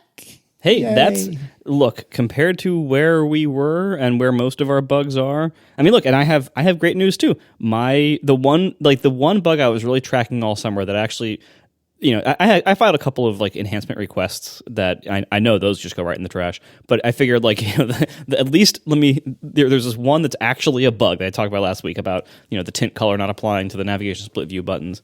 And sure enough, in beta 7, it's just fixed. I didn't get a response on the bug, but I don't care. They fixed the bug. Like that's I did my due diligence when beta 7 came out. I opened up Xcode. I installed the new beta on my phone. The new Xcode update. That's actually beta 6. Thanks a lot. It's off by 1 now. So I've ran everything and it just worked. And I dutifully closed the bug, saying, "Hey, thanks. You fixed it." So last time, when we last left this bug, if I'm remembering the right bug, what they were telling you is the deprecated API does what you want, but it's deprecated. And the new API is functioning correctly and doesn't do what you want. So what did they do to fix it? They made it function correctly. Now, they didn't comment on, the bug screener's comment to me was basically like, hey, you're using it wrong, / this is broken by design, in more words than that. But that's the gist of it is, this is just broken and sorry, it's your fault for expecting it to work. I responded with an argument that's crappy. They never said anything, but they just fixed the bug. And that's it. So it's done. I wonder if that was intentional or it's just backsliding. Because the communication you have is this API isn't supposed to do the thing you want. But then in the new beta, it does do the thing you want. But they didn't say, by the way, we changed our mind and now we agree with you, Marco. It should do the thing you want. It does do it. Good for you. But yeah, I mean, I think the reason why somebody thought this was worth fixing is that it's not like it was behaving a different way intentionally. They were basically, their response to me was basically, paraphrasing, you shouldn't expect this to work this way. But like, it's the most obvious way for it to work. It makes it sound like it was intentional, that they didn't intend it to work that way. And so it not working that way isn't a bug. It's what they always meant. Well, anyway, we'll find out if anyone communicates, hey, did you intentionally change your mind about this? Was that person mistaken about how the API is supposed to work? So you're good in beta 7, but if beta 8, it goes back to the other way. It's not as if you've had any subsequent communication that lets you know whether beta 7 was a mistake, you know what I mean? Yeah, I'm definitely not going to be deleting my my UIKit workaround anytime soon, just in case. But anyway, hey, running to the press helped. Surprise, that's how it always does with Apple, unfortunately. I wish it didn't work this way. I wish that, first of all, I wish that everybody had access to get their bugs fixed and that more bugs got fixed. And second of all, I wish that, for those of us who are fortunate enough to have a loud enough, megaphone that we can actually get our stuff fixed when we complain about it, I wish we didn't have to complain about it to get it fixed, because the last thing we want to be doing is complaining constantly, and that's not really what we want to be doing here or what anybody wants to hear. And so I wish the system was just better and that these kind of workarounds were not necessary. And long term, I hope they can actually do a better job of achieving that. Obviously, in the rush right before all this stuff is about to ship, this is a bad time to be telling them this. But this is the reality that, look, things have to change here long term, because what they're doing seems it just does not produce quality software at the rate they're pushing it. And it doesn't produce quality software for them or for us. Like, our software is now crummier on account of them not being able to respond with the quickness that we want them to. Now, with regard to running to the press never helping, Martin Pilkington writes, I found one needs to treat Radar like the App Store. Putting an app in the App Store won't ensure anyone finds it. You need to market it externally. Similarly, radars are only really found if you rant about them online and someone at Apple sees that rant. This is so freaking frustrating, but it is a perfect distillation of what I've been saying over the last couple of weeks / couple of months. It is 100% accurate. Yep, you got to market your bug. It is 100% accurate, and it's BS that that's the case, but I'm trying to keep myself reined in so I don't go on another rant. And then Bjorn Skoglund writes, sounds like an opportunity for ad revenue for Apple if I ever heard one. So just wait. You'll be able to pay. It'll be like paying for indulgences at the church. You're going to be able to pay money to get someone to look at your bug. And honestly, like it's kind of like one of those things. And, there's a lot of things in video games, especially video games that have subscription, where there'll be quality of life improvements where like, oh, you don't have to hit this button an extra time, or you get more space in your vault in Destiny or whatever. And those things seem silly and trivial. And I just hope that, no one ever, well, this game design is usually good about this, but like, the amount of money that people would be willing to pay to, for example, get more room in their vault in Destiny is obscene. And so if they ever did say, hey, if you want your radar looked at, just pay us some money, or let's have a bidding war, or let's have an auction for it, they would make so much money because developers are desperate to have their bugs looked at, because it could mean the different, maybe not for, a dinky app like I make or whatever, but like, because I don't really care one way or the other, but like, what if your app is the basis of your entire company and you're a VC funded company, you've got to make money and your app is broken and you can't figure it out? How much money would you be willing to pay to actually get Apple to look at and respond to your feedback or radar? An awful lot. Well, what kind of response are you getting? Like, are you getting the kind of BS responses that I often get? I'm not endorsing this. I'm just saying that's how much people want it. Like, they'd be willing to pay obscene amount, which is why Apple should never do it. And there are DTS support incidents, which is kind of what that's for. Hey, you get a certain number of those with your developer subscription. I think you can pay for more of them. Can you? I believe you get 2. I've never used one because I'm always afraid to use them because we only get 2. And I've literally, been a developer for like 14 years. I've never used one. You're saving your super for the big boss, and you defeat the boss, and you never used it because you were just saving it the whole time. Right. Yeah. Anyway, so there are ways to do this through money, but all I'm saying is like how desperate developers are, how desperate rank and file developers are to get any response to their feedback. It's part of the reason why people go to AWC. I can talk to a human being who, it would be fun if the human beings at WWDC treated you the way feedback does. You'd sit down, you'd show them your sample project, you'd explain it, and they'd just sit there silently looking at you. And you'd be waiting. Yep. And then like 10 years later, they'd come to your house, knock on your door and say, oh, you just need to put this line at the bottom. All right. There's been an announcement that, as has been foretold, iPadOS the first iPadOS release on 16 will actually be 16.1, which is coming, quote unquote, this fall. Apple writes, this is an especially big year for iPadOS as its own platform with features specifically designed for iPad. We have the flexibility to deliver iPadOS on its own schedule. This fall, iPadOS will ship after iOS as version 16.1 in a free software update. Let me translate that from corporate speak. Everything's on fire and we're not going to fix it in time, so we'll get to it eventually. Yes, there won't be an iPadOS 16.0. They're going to skip 16.0 and just keep it on 15 point whatever as iOS moves to 16 until 16.1 is ready with iPadOS. So the flexibility, as they say, well, it's not the same OS, so we're not stuck in the situation we would have been years ago where it's like, oh, but iOS 16 needs to go out because that's what you need for the new phones, and the phones are going to ship come hell or high water. So what do we do? Do we rip these features out of iPadOS? Well, but now we don't have that problem because iPadOS is a separate OS, and we have the flexibility to ship it later when it's ready. I understand where they're coming from, but from a user's perspective, especially in the past several years, Apple has been leaning on very heavily, and I think to good effect, the synergy between its platforms. That when they add a feature, they don't just add it to one platform, it's added to all of them and works together with them. And when one platform ships substantially before the others, that often leaves its users in a weird situation where, like, my phone is on iOS 16 and has, for example, the family shared photo library thing, but my iPad and my Mac are not. And so how does that work? Sometimes you just miss out on the features. It's like, well, the point of this feature is sharing, but if I can't use it on my Mac, I can't use it on my iPad.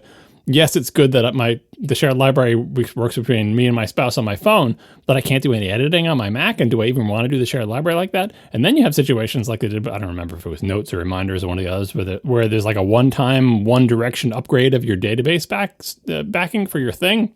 They say, this OS has a new backend for Notes.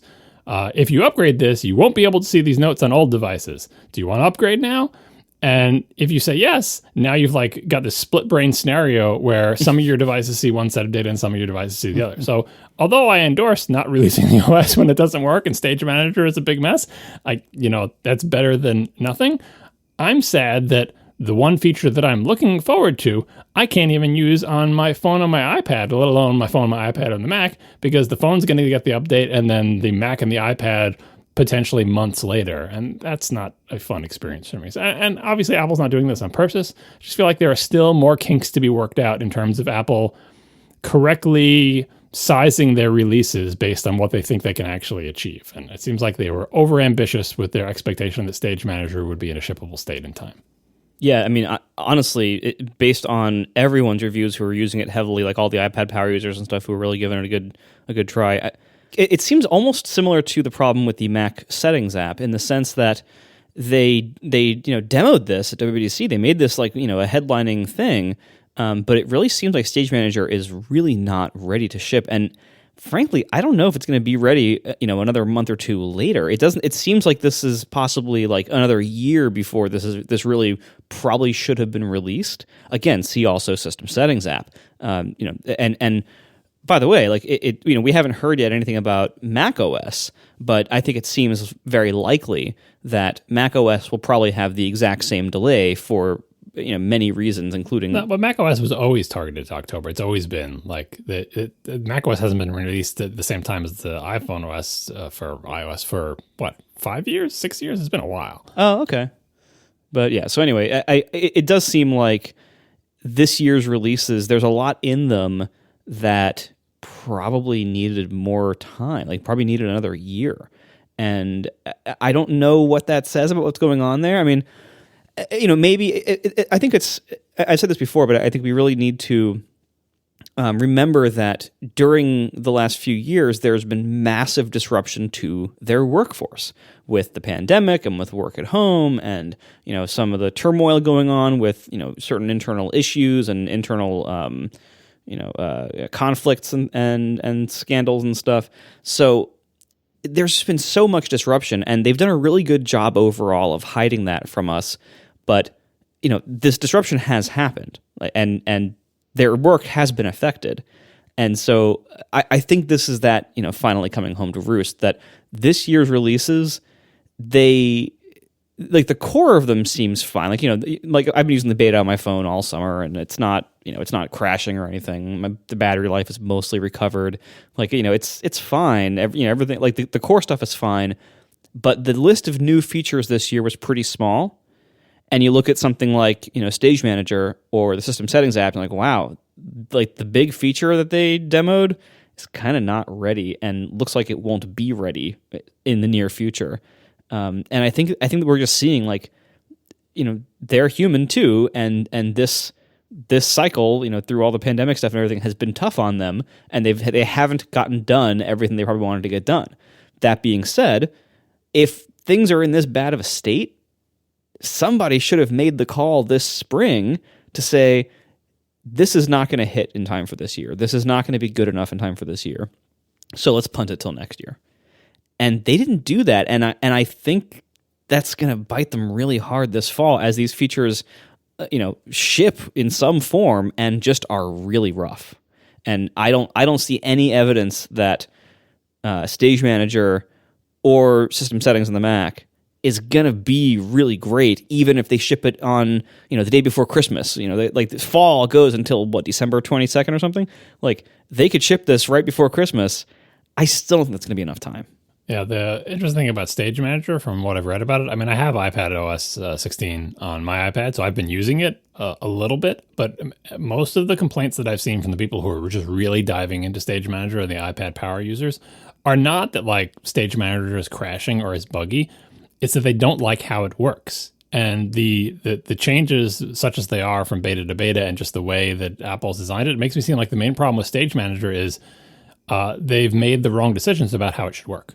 right? Like, when you do this, this happens. And Apple would say, yeah, that's exactly how we meant it to work. It's working great. And people say, no, that like, I know you meant it to work that way, but it's terrible, right? Like that they had the wrong idea about when you launch an app, what should it do? When you close an app, what should it do? When you want to add another app, what should it do? When you want to try to move a window, what should it do? And it's like at every turn, Apple has made choices in Stage Manager that iPad power users don't like. And that is a different kind of problem than like they may have thought, oh, it'll be ready in time. It would be ready in time, I think, if the choices they had made were pleasing to their users, but the users all hate it. And so it's like, well, it works and it's not buggy, but everyone hates it, so we can't really ship it like that. So I hope what they're doing is saying, we need to rethink, like we made the wrong policy decisions. The design of this feature is wrong. And that is a tough place to be. It's kind of like where they were, well, not quite the same. With the Safari thing, I guess the design decision of address bar optionally on the bottom, that was okay, but every other part of that design was the wrong decision. And it's not like it was buggy. They're saying, this is just a bad design. It makes it harder for web designers. It's not pleasing to look at. It's not easy to use. Start over. Address bar on the bottom, fine. Everything else, forget about it. And that's what they did. They said, okay, how about we do the address bar on the bottom, but it's like the address bar on the top. So like, see, was that hard? They can't do that with Stage Manager. There's no like super obvious way they can change things. But I think the struggle they're having is it's not like we just need to burn down a list of bugs and we'll be ready. It's we need to rethink this feature because what we thought would be pleasing to our users is not. Yeah, and that's not something that happens quickly. That's not something that happens during a few months in a beta period. That's something that happens over like a year or two of like hold this feature back from the public and we'll ship it maybe in a future software update after we've rethought and reevaluated it. Do you think this is going to be the next AirPower?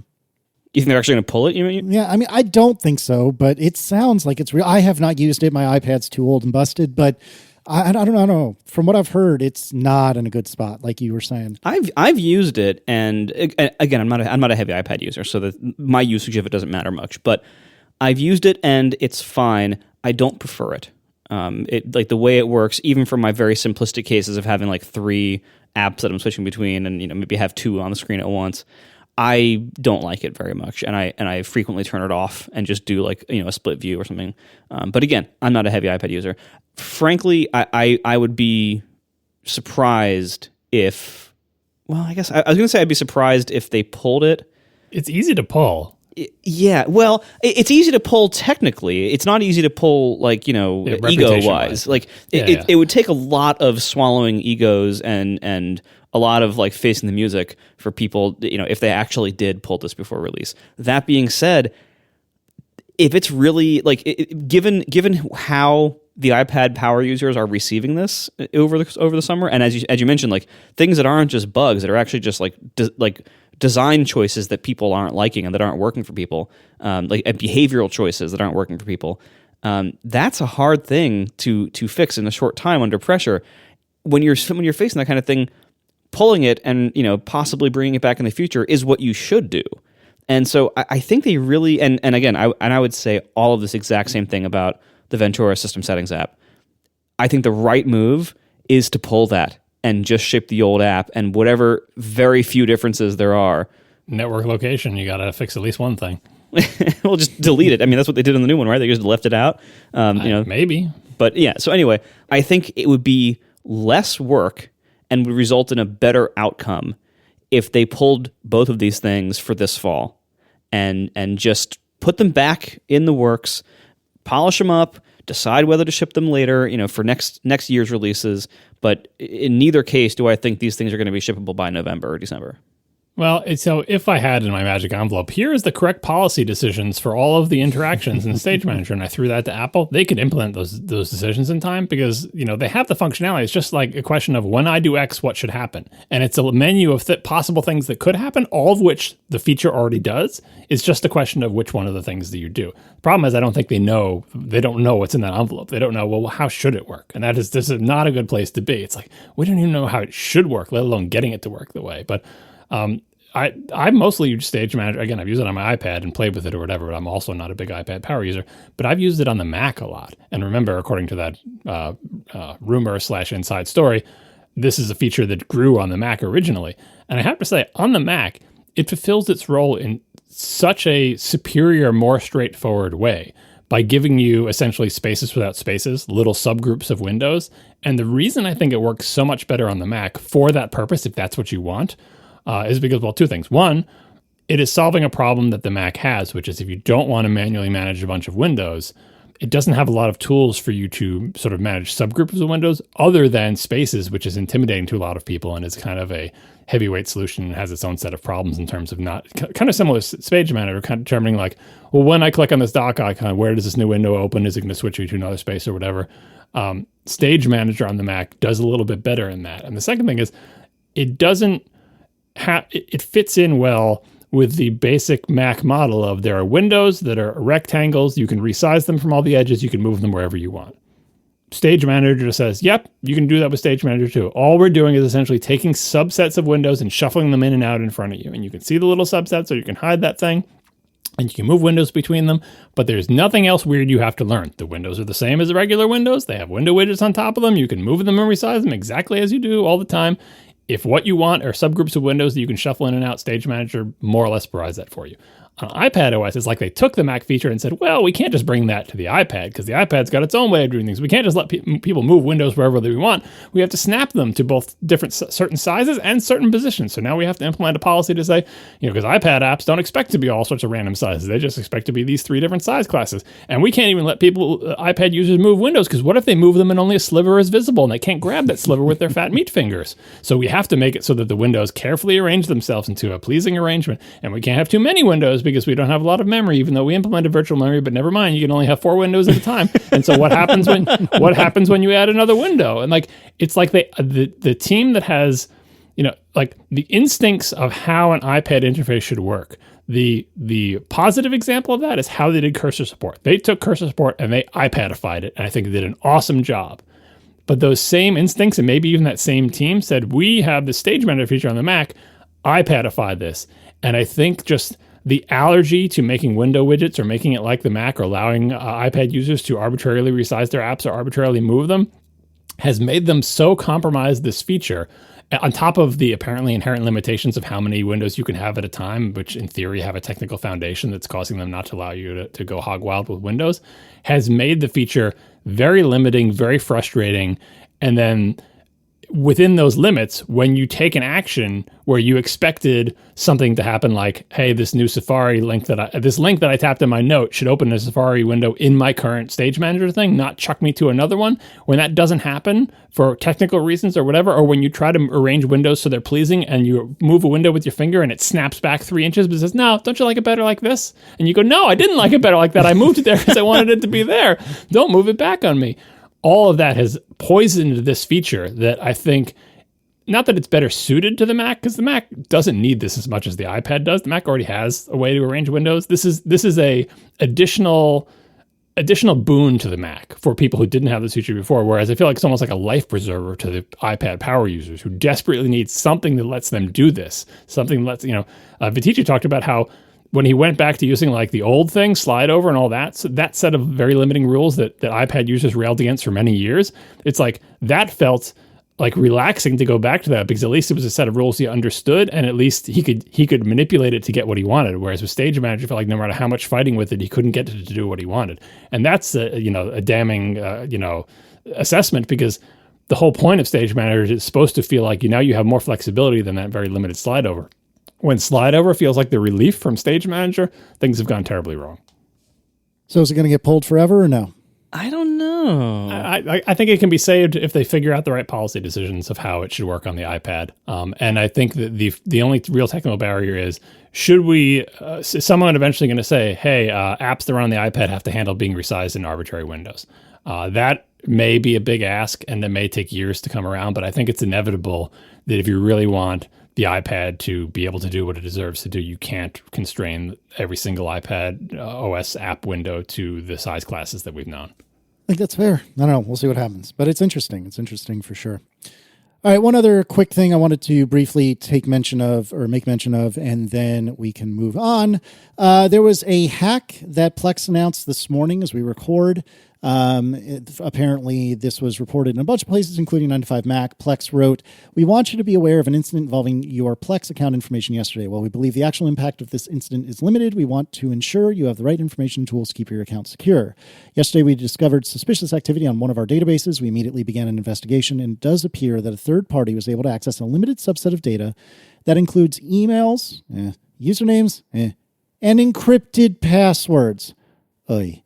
Even though all account passwords that could have been accessed were hashed and secured in accordance with best practices, out of an abundance of caution, we are requiring all Plex accounts to have their passwords reset. Rest assured that credit card and other important payment data are not stored in our servers at all, and we're not vulnerable in this instance." So granted, it was at least the hash, if I'm reading this right, not the actual plain text password, but still. Ugh. So on the grand scheme of things, do I care? Not really. You know why? Because I use 1Password and Plex had its own unique password. So what did I do? I changed it. And then the problem, unless I'm misunderstanding, goes away. And it's no big deal. I have many problems with 1Password these days because I really don't like 1Password 8 at all. But that's a discussion for another day. But yeah, this is why 1Password is great, because I changed that password and I moved on with my life. Did you have to reclaim your Plex servers? No. And actually, I did not receive this email. The chat room is asking, did you guys get this? Did you get this?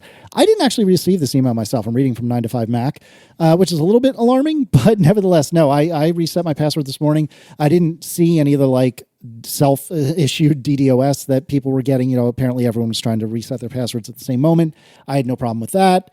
I didn't have to reclaim my Plex server. Was it you, I that said you had to do that? I had no... Yeah, when I changed, I got this email arrived at 1:43 a.m., which obviously I didn't see it. But then when I woke up this morning, I saw it. I changed my password, and then I went to... I knew I'd have to re-sign in to all my Plex stuff because I did the option. When you change your password, you can say, oh, and by the way, also sign me out of all my devices, and that's what they recommended you do. So I did it. And then I went to my Plex server, pulled up the web UI. I'm like, yeah, I'm going to have to sign in again. And I signed in. And then it listed all of my servers. And then when I went to one of them, it says, this server is unclaimed. You have to claim it again, and we'll associate it with your account. I'm like, all right. Well, so I did that. I mean, it was just a button press, but it did take a surprisingly long time. Maybe their servers were starting to be hammered at that point. I don't even know what claiming the server is. I don't believe I've ever done it before, but it wanted me to do it again. So I did. So it's what happens when you move it to a different computer. It's just saying that this server belongs to this Plex account. Otherwise, anyone else could swoop in hypothetically and say, oh, that's my server. And then you get that other person would have God access to your server.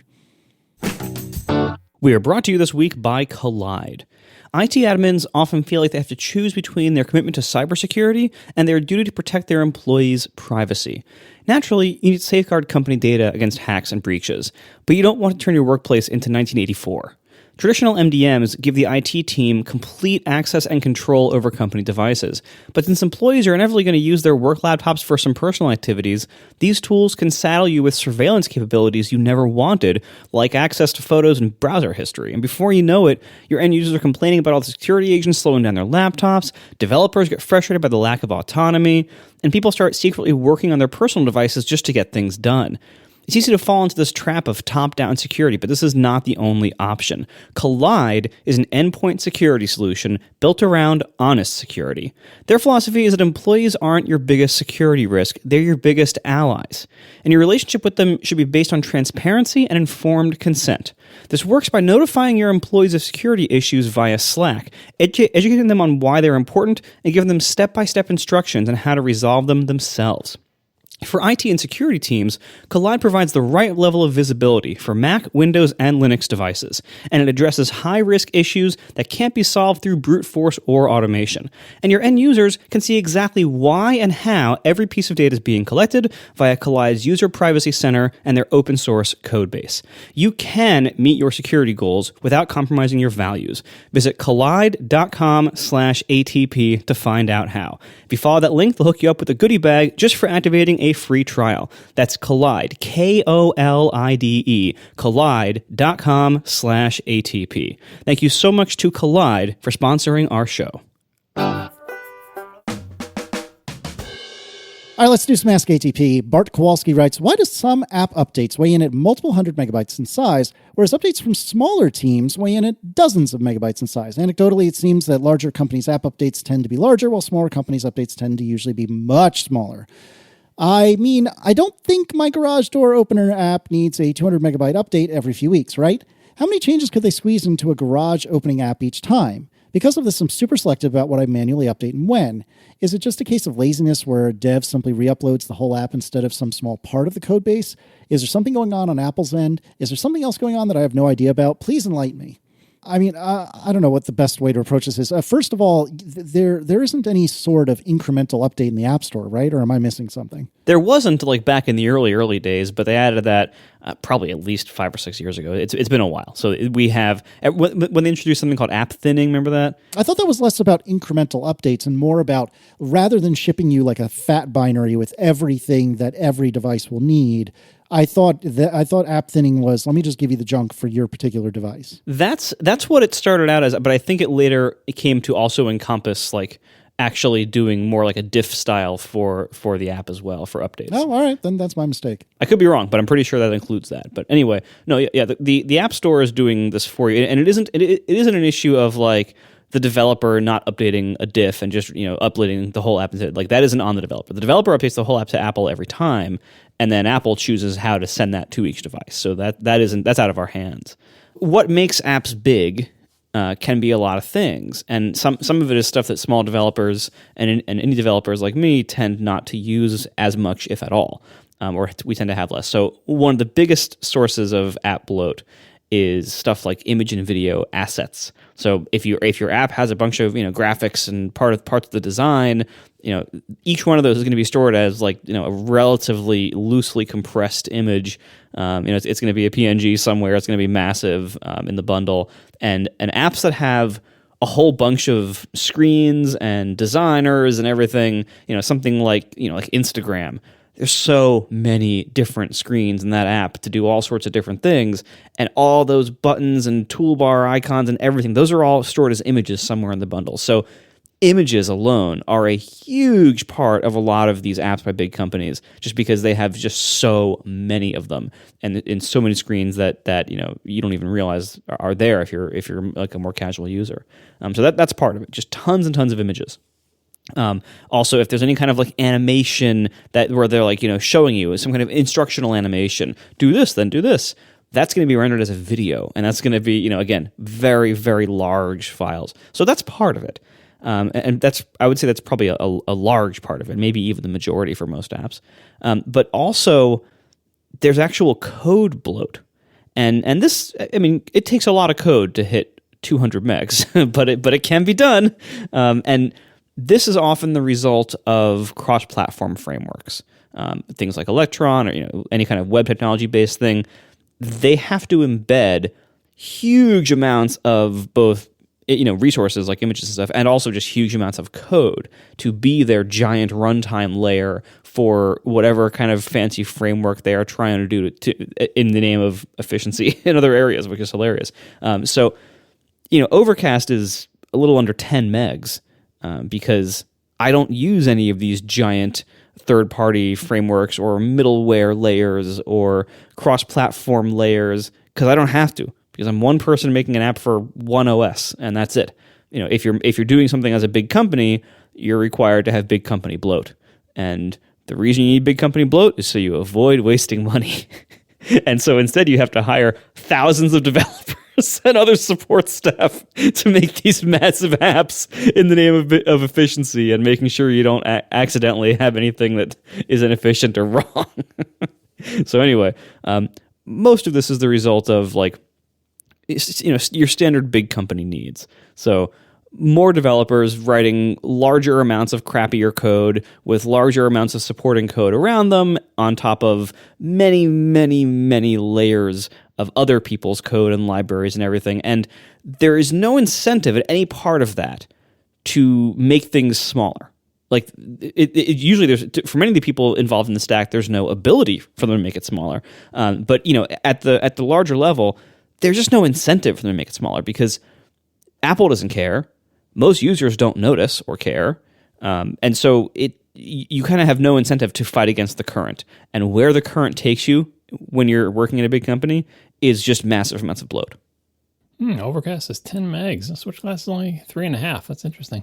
Oh, sick burn. I'm actually going down. Well, it always irritates me whenever some part of the APIs requires an image. Like they're because I'm like, I can just render this with a few polygons in code, or I can give you an SVG or a PDF, so it's just a vector that's like, a kilobyte. Why do I have to render a 1024 by 1024 PNG image and also give you this image in 14 different sizes? And fortunately, over time, they seem to be moving away from that. And like every new OS update that comes out, usually there's a way for me to decrease the amount of those assets that I have to have in the app. And this summer there are a few of those nice little niceties as well. So I'm happy about that.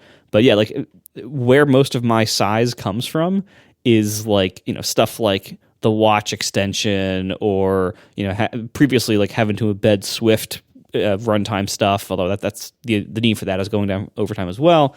But yeah, it's mostly like, that kind of overhead. The actual Overcast code is a few megs at most.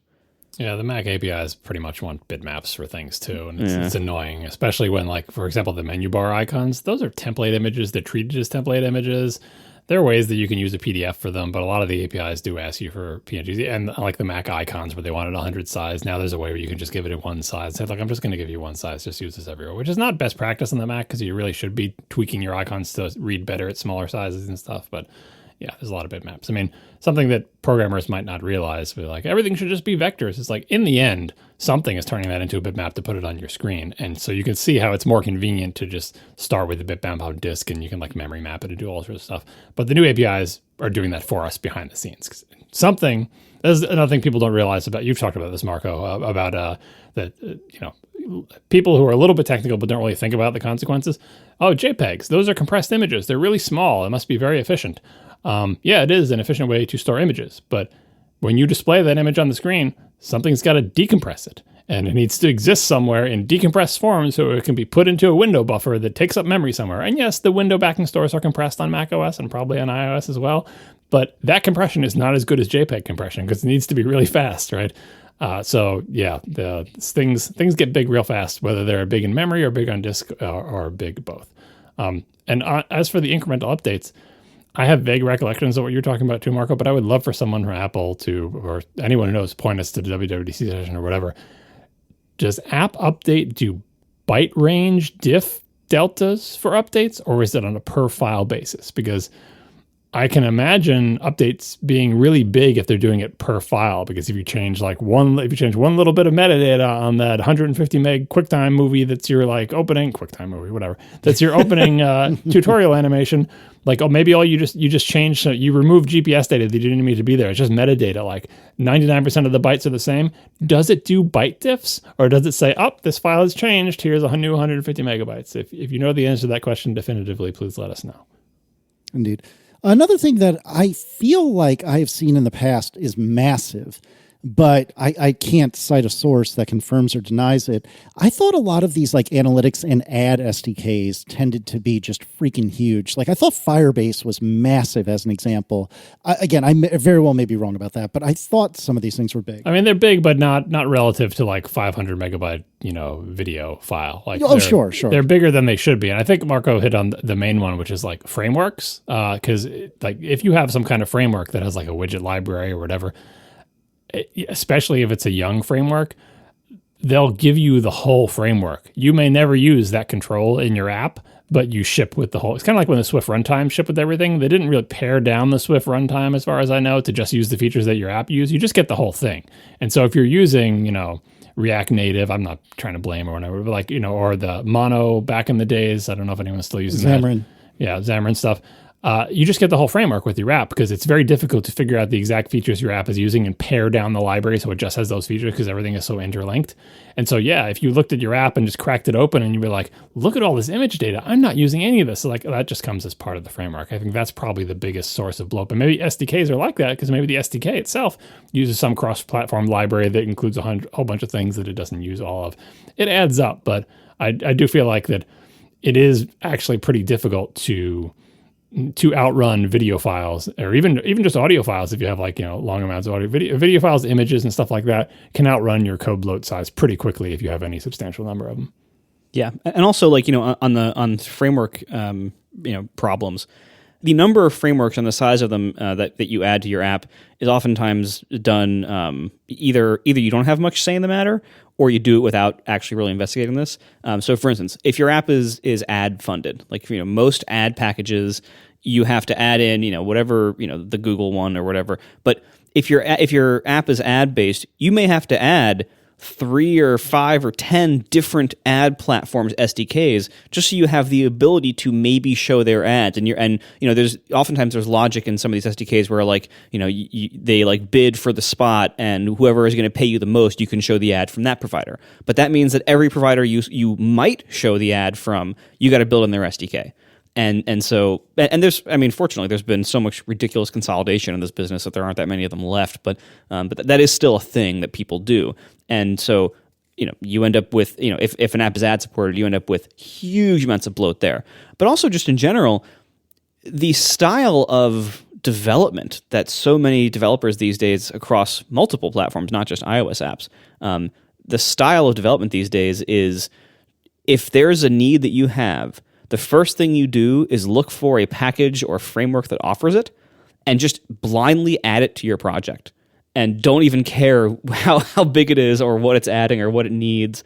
Like Node is famous for this, where they go totally overboard. And there's like the example of like the is even thing that required is odd to know. And that seemed like it was almost a parody. But that culture is so deep in developers these days that it just, we as an industry have like framework-itis, where you're so quick to jump to add a framework for a very simple need. And there's so relatively little scrutiny put on what that means and what that's going to cost your app in terms of size and bloat and complexity and possible security issues down the road. And that's just that's like the best practice these days. And people make fun of me for not doing this. You make fun of me for writing my own S3 class or whatever, but but my class is 200 lines and the real one's 100,000 or whatever. Like that stuff adds up. That's how everyone programs these days. Everyone programs by just jumping to a whole bunch of frameworks. Oh, I need to do this relatively simple calculation or show this relatively simple kind of widget. How about I add this entire framework over here just to have this one simple thing that I could have written myself in an hour? I wouldn't say it's the best practice to do what you're describing. To give an example, it's what happens. This is very close to your example, but this is a real example from my previous job. When we started to do much more stuff with AWS, we of course wanted to be able to use the AWS APIs. We had already had our own S3 library because that's a simple thing to do, as Marco found out. But we needed to do more stuff. There's more things you can do with AWS. They have APIs for everything, right? And so, of course, we're using Perl, which is weird, and we have limited choices. But anyway, some developer and some other team decided, I'm going to go to CPAN, which is where you get Perl modules from, and I'm going to find a good AWS library. And they found one. They said, oh, yeah, well, I want this thing that gives access to the AWS API for services. I'm going to add this. And they added it to their task, and they're sending their tasks through the process of approvals and stuff like that. And I was somewhere in the approval chain as one of the higher up, sign-offs on things or whatever. And I had to give that a big red X and say, And they said, why? What's wrong with this? Why can't I have this thing? I'm like, well, you included this new dependency on this new library. I was sort of the keeper of the CPAN libraries and the tools that we used to install them. I'm like, yeah, I need that for the AWS API. I'm like, did you look at that dependency at all? I think I have the numbers close here. I'll try to put a link in the show notes if I'm right about it, but this is from memory. So we had CPAN modules installed across the company, and sort of these are the modules that we use. And we use version control to track them. If you added another one that had to go through approvals, everything was all checked in, all that stuff, right? Not like Node where it was pulled down in the build process, right? It was very sort of baked in. And this, including this one new dependency, would increase the number of files by 50%. I believe there were 32,000 files. Oh my gosh. 32,000 files as part of this distribution. I'm doing that from memory. If you would like to download this tarball and untar it and then just do a find WC-L to find out how many files are in this thing, I'm like, yeah. This task that you're doing is not worth increasing. Over the course of the 20 years this company has existed, we've added 65,000 files in our company sort of CPAN module repository. You're not going to add 32,000 as part of this one task. Find the AWS APIs that you want to use, write your own functions to do them. You'll fit it in a page of code. please do not add this library. And hopefully this didn't happen when I was there. We should also put a corporate rules. So the next person who says, hey, I want to use this API from AWS. Oh, great. There's a library that gives me access to the entire AWS API. And obviously this is auto-generated. Like that's a lot of problem with these things. They're auto-generated. If there's a spec for the API, if there's some like, JSON schema or some kind of, what is that spec case? You might know. The XSLT? No, that's old. The standard for describing web APIs where you can auto-generate an interface to it and everything like that. Anyway. Wait, so we're auto-generating all of our spam now? Like that's even better. That's No, it's Swagger. Thank you. Gordon Freeman had a Swagger. It's a way to describe API. So if you have your API described in Swagger, there's lots of tools that can just let you play with the API in that way. But anyway, it's so clear that no human wrote 32,000 files. It was auto-generated based on the API spec, which is cool until you have 32,000 new files in your source code repo. It's like, yeah, no. So that is not best practice, and that's kind of the role of more senior people to sanity check that, because you're right, Marco. People will, if they're not experienced, say, I found a thing that solves my problem. Let me just add it. But you should look at what you're adding. And that's the thing with modern computers being so fast. Oh, it's just real easy. Like, everything's fast. Everyone's using SSDs or whatever. If I had you to guess, how many files do you think you added in that task? I don't know. It was probably like a couple hundred or whatever. Nope, 32,000.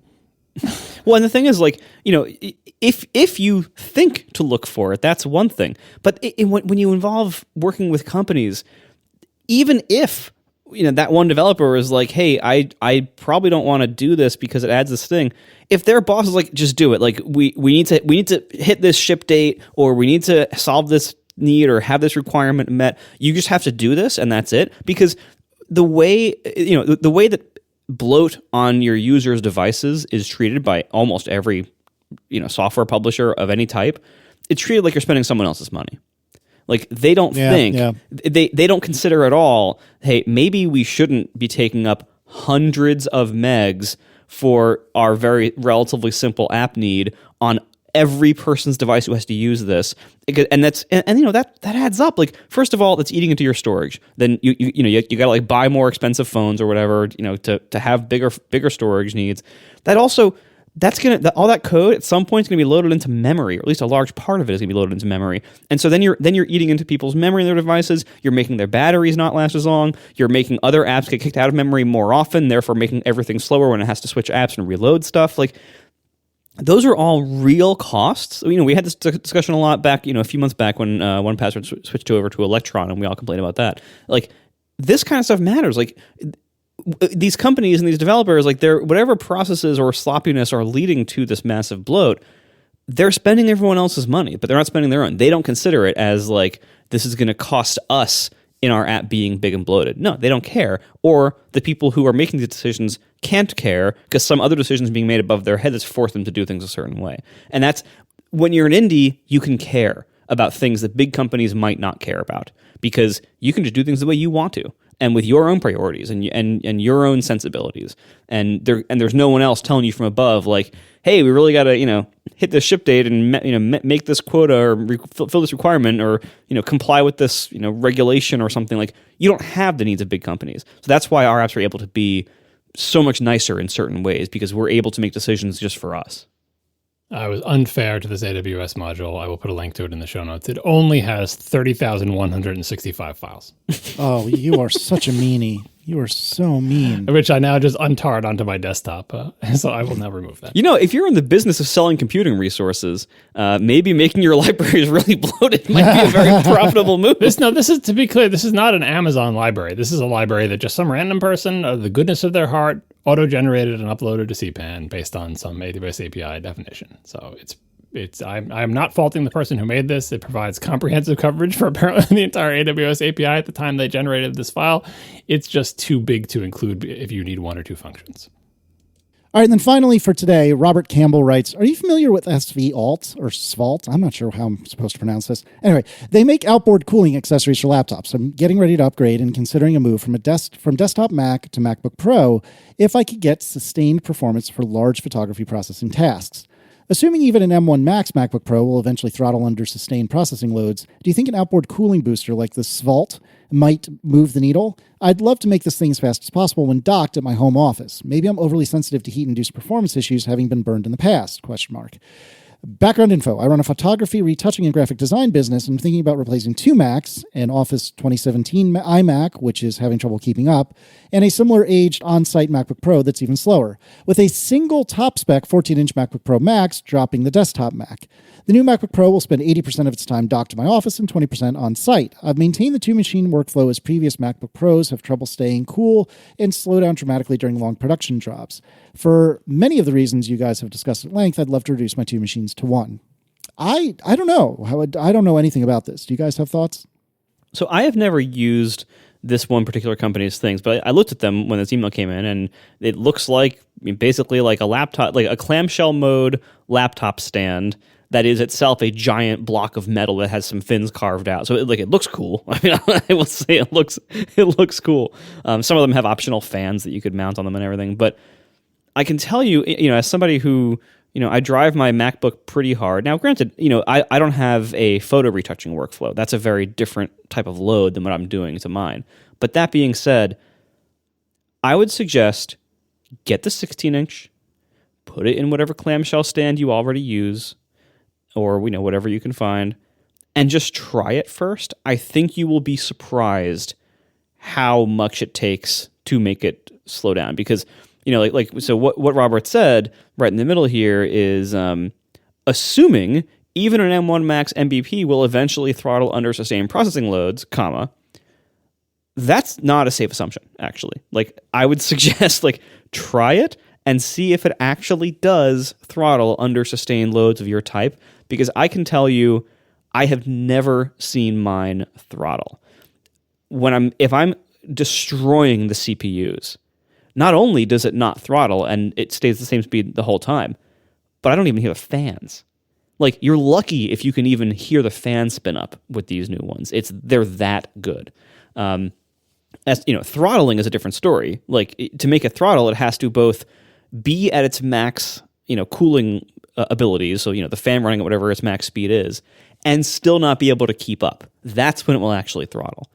I've never seen the M1 Max 16-inch even come close. The 14-inch might, because it's smaller, has probably presumably a little bit less thermal mass in there. But if you get the 16, I think you'd be very hard pressed to make it throttle at all. The only time I've ever even heard the fan spin up on mine is when I was doing a multi-hour long ML training model that was totally saturating the CPUs and the GPUs for multiple hours straight. Then the fan spun up a little bit and it was a little bit audible. But that's it. That being said, if you're going to do, if you're looking at something like this, one of the reasons I looked at it because I was like, hey, I keep my MacBook in clamshell mode all the time. Maybe I should look at this. I didn't end up going with it, and part of the reason why is that for these things to work, just physically speaking, the hot part of the laptop has to be on the bottom, the way you orient it in clamshell mode.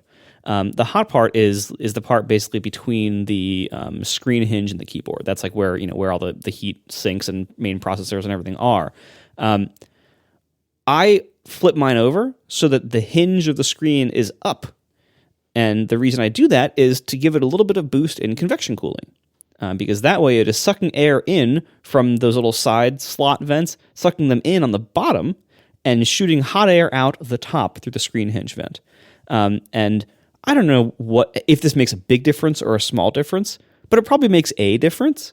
And so even just running it in any stand that way with the screen hinge up instead of down, I think you'll be totally fine. I don't think you need anything else. And if you actually are stressing both the GPU and CPU for sustained periods, you might hear the fan. That's a very different thing from throttling. And again, I've said it before, I'll say it again. The assumptions that you've made about how Macs behave, performance-wise, noise-wise, thermally, if you've made those assumptions only with Intel machines, drop all those assumptions when you're moving into the M1 and M2 era, because those assumptions no longer hold the way they did, and the performance characteristics and thermal characteristics of these things are very, very different than what you are used to, and they're way better. And so try it, if you're going to do this, you don't need a heatsink probably for almost any, unless you're working in a very hot environment doing, video rendering 24/7, maybe even then, probably not. But just get the 16-inch and run it in regular clamshell mode with the screen hinge up on any stand, and I would be shocked if you could actually make that thing thermally throttle. Well, so the thing is, when he gets a new Mac, it's going to be so much faster than his old Macs, no matter what, even if it was throttled to 50% speed. Like, there's that. So you won't mind that. And the other thing is, you won't notice if it throttles. It doesn't mean that it's not throttling. If you look at the people doing these really picky benchmarks where they're getting the clock speeds of the sub-execution units inside the SoC, right? You can see that parts of it do throttle, even when the fans aren't running in an audible way, just because you get hot spots.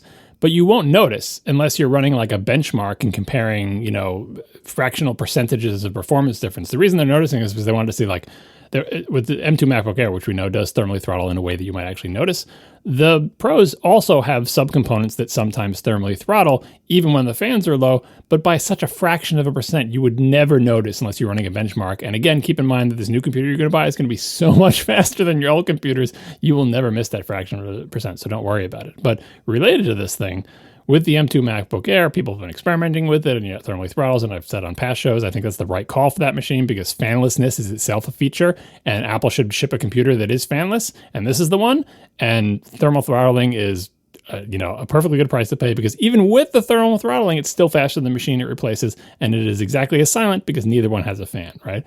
But people want to tinker, and one of the things they did with tinkering was they took the M2 MacBook Air and they just put thermal pads inside it, like they replaced the little black vinyl stickery thing that is itself a heat transfer and just use like the thermal pads that you would put in, for removing heat in like a PC build or whatever. And then it made a huge difference, but it made a huge difference in a way that we've discussed on past things. Those thermal pads were taking heat away from the SoC and the other components and dumping it to the case of the computer, which makes the computer feel hotter. And there are rules about how hot the computer can get and still be allowed to be on people's laps. And so I think the M2 MacBook Air is calibrated to not even come close to getting too hot to comply with whatever different countries' rules are about, hey, here's how hot your laptop can get and still be a consumer product, right? Because you don't want it to burn people. And I think the consumer rules governing that are way far back from burning people. Although it's hard to believe if you think about some of the Mac laptops of the past and just how hot they got in certain areas. But that's kind of the trade-off with laptops. A lot of them have quote unquote, not very good cooling because the hotness has to go somewhere. It's like, why don't you just dump it to the case? Well, now your case is hot. And even if it's not so hot that's going to burn you or whatever, it's uncomfortable. No one wants a hot computer on their lap. So a lot of these times, especially with the M2 MacBook Air, I feel like the computer is choking down heat on your behalf rather than dumping it to the top of your legs. And you should thank it for that because, like I said, even when it's thermally throttling, it's still faster than the M1 version in most tasks. But yeah, for Robert's question, just get an M1 Max MacBook Pro. It'll rock your world. It'll be great. Yeah. Thanks to our sponsors this week, Snap AR, Memberful, and Kolide. And thanks to our members who support us directly, you can join at atp.fm/join. We will talk to you next week. Now the show is over, they didn't even mean to begin, 'cause it was accidental. Oh, it was accidental. John didn't do any research, Marco and Casey wouldn't let him, 'cause it was accidental. Oh, it was accidental. And you can find the show notes at atp.fm. And if you're into Twitter, you can follow them at CASEYLISS.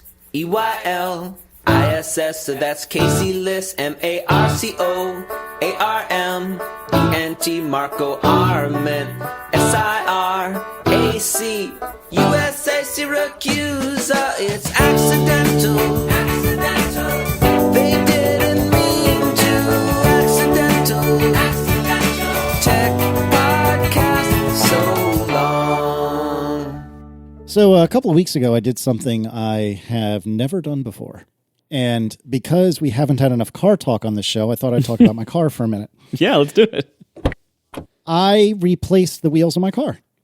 And I now have different wheels than what it came with. I have never had the occasion to do that before. Now wait, when you say I replaced the wheels of my car... Oh, I didn't do it. He doesn't have one of those machines that takes the wheels off the rim. Yeah. Well, no. I could... Well, you mean the tire off the wheel? No, I do not have that machine. No, my car came with summer tires, which means that under like 55 degrees, I really shouldn't be driving the car.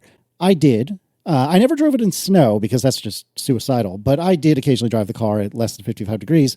And despite what you two think, I know you think I live in some tropical wasteland, but, well, I guess right now at this time of year I do, but not all year. Bad timing example. Not all year, though. And so in the wintertime, it does get relatively cold. And so I found myself not really driving my car very much in the winter, which was a bummer. And I finally got to the point in my stock tires after, 3 years, 4 years, something like that. When did I get the car? 2018. So 4 years, I finally blew through the tires, which is impressive because I forget what was on them stock, but whatever it was soft enough that they shouldn't have lasted 4 years, but they did because I never drive anywhere.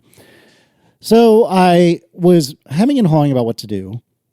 And I decided what I wanted to do was replace the Volkswagen Englishtown wheels, which is what it came with. And it was the only thing that the car came with, the only option I had for the car when it was new. And even though years before and after had different options, I wanted to replace the Volkswagen Englishtown wheels, which I friggin' hate, and I have always hated, with the Volkswagen Pretoria wheels, which are the ones that I... Wait a second. You just got done explaining how you had summer tires and you didn't want summer tires. And suddenly now we were replacing the wheels?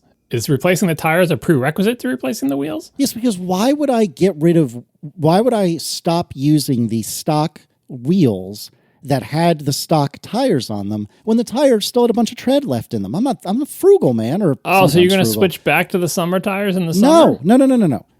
I want a permanent switch from what I had to something new. So why didn't you just get new tires for your car? Because I hate the wheels, and I want new wheels. They're not connected. This is two separate things. One, you don't like the wheels and want new wheels. Two, you want to have tires so you can drive it in the winter. But those seem like two separate tasks. You've just combined them into one as if they're connected, but it's just aesthetic annoyance, and then I'm not able to drive my car in the winter, and so I need new tires. Right. Well, and I also needed new tires because the summer tires, like I said, were shot at this point. Like, not only did I hate that they were summer only, but they were dead. No, that's the thing you have to do to like the practical thing. I can't drive my car as much, both because the tires are worn out, and even when they weren't worn out, I can't wear them in the winter, so I need new tires. But then the wheel thing is just like, while I'm in there, I found a way to spend more money, which is I don't like these wheels. That's exactly right.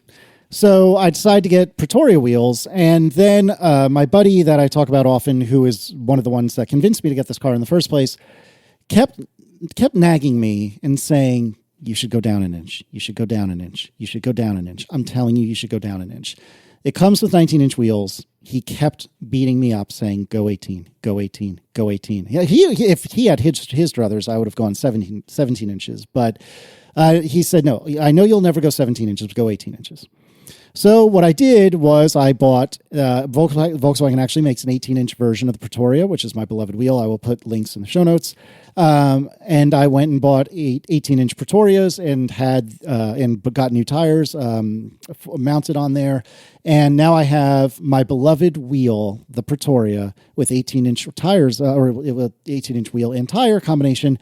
And I got to tell you, I think he was right about going down an inch, because now I don't feel every pebble in the road, even in race mode, because I have the magnetic suspension where it actually gets stiffer as you move through different modes.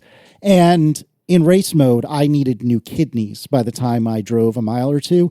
And now I only need a new back, not new kidneys. So that's a marked improvement. No, I mean, as far as I'm concerned, like there is no benefit to bigger wheels except if you like the way they look. Everything else is better when you get smaller ones and just get bigger tires. There is sometimes also a performance advantage depending on the setup, but this is the ever-increasing size of wheels on cars is a great example of customers voting with their wallet for a thing that is on paper worse for everybody involved, but people really like how it looks. Like that's why whenever you see like a concept car, or even more, forget about concept car, when you see a sketch of a concept car, they show you like the designer's sketch. In the designer's sketch, the wheels, like they don't even have tires on them. They don't even have rubber bands around them. They're just like massive discs that are huge because it looks cool. And people have been paying for that. They say we want bigger wheels when they, the wheels have just been going up and up. Like even my Honda Accord, I think my first Honda Accord had like 15-inch wheels. Now my Honda Accord, I think, has either 18-inch or 19-inch wheels on it. It's just wheel inflation is everywhere. And people don't care that the ride is worse. And so this is my recommendation for anybody who's about to spend, 6 figures on a fancy luxury car and you're listening to our show. A, join up at atp.fm/join, please. But B, do not go for the 22 inches. Do not go for the 23-inch wheels. Yes, I know they look the coolest, but if you want to get your money's worth out of your $300,000 fancy car that you're getting, pick the smallest. The smallest wheel is going to be like 20 freaking inches anyway. Just get the smallest wheel you can get if you value your spine at all. Yep.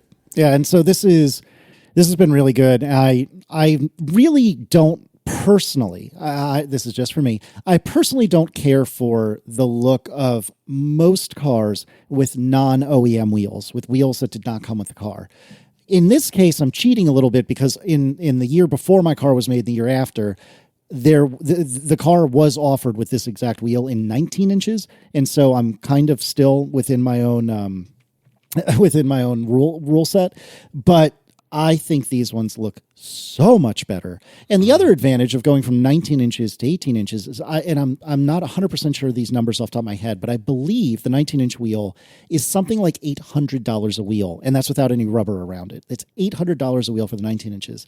And the 18-inch was like $400 a wheel or something like that. Such a bargain. Well, yeah, it's still a pile of money. Don't get me wrong. You mentioned like wanting the essentially first-party wheels, and I mostly feel that way as well. But I have to say, someone in my neighborhood has a Honda Accord of my generation with third-party wheels on it that are not Honda wheels, and they look really good. And I look at them, and I have two things here. One, my wheels are super-duper curbed.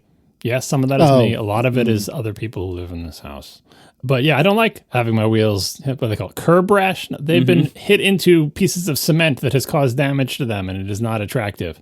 But the other thing is, these wheels I see in the neighborhood, I thought they look really good. Now, they look boy racery. They actually kind of look like these Pretori wheels, but even more boy racery, and they're kind of like inappropriate, and people would probably laugh at them because why should a Honda Accord have such sporty wheels on it? But they look really good. Next time I see it, I'm going to take a picture of it and show you, and you can tell me if I should never ever do this. Like, maybe this is like my version of like the Civic Type R. Like, should I get a giant wing on my Accord? And just say, no, don't do it. But boy, I liked how these wheels look. So I fantasize about changing my wheels, but the wheels that are on my car are $650 each on a Honda Accord. Yeah, it's bananas. They're so expensive. But yeah, I would be very interested to see specifically what you're talking about. So please do send a picture along. They're like this. They're like six spoke, or no, how many is this? What, 5 times 10 spoke. I think they're either 10 spoke or 6 spoke, and they just have kind of like wire. They make it look like a little race car, and I thought they looked really good. They'd probably get curbed even worse than my current wheels because they kind of stick out a little bit. But I was like, wow, that actually looks good on an Accord.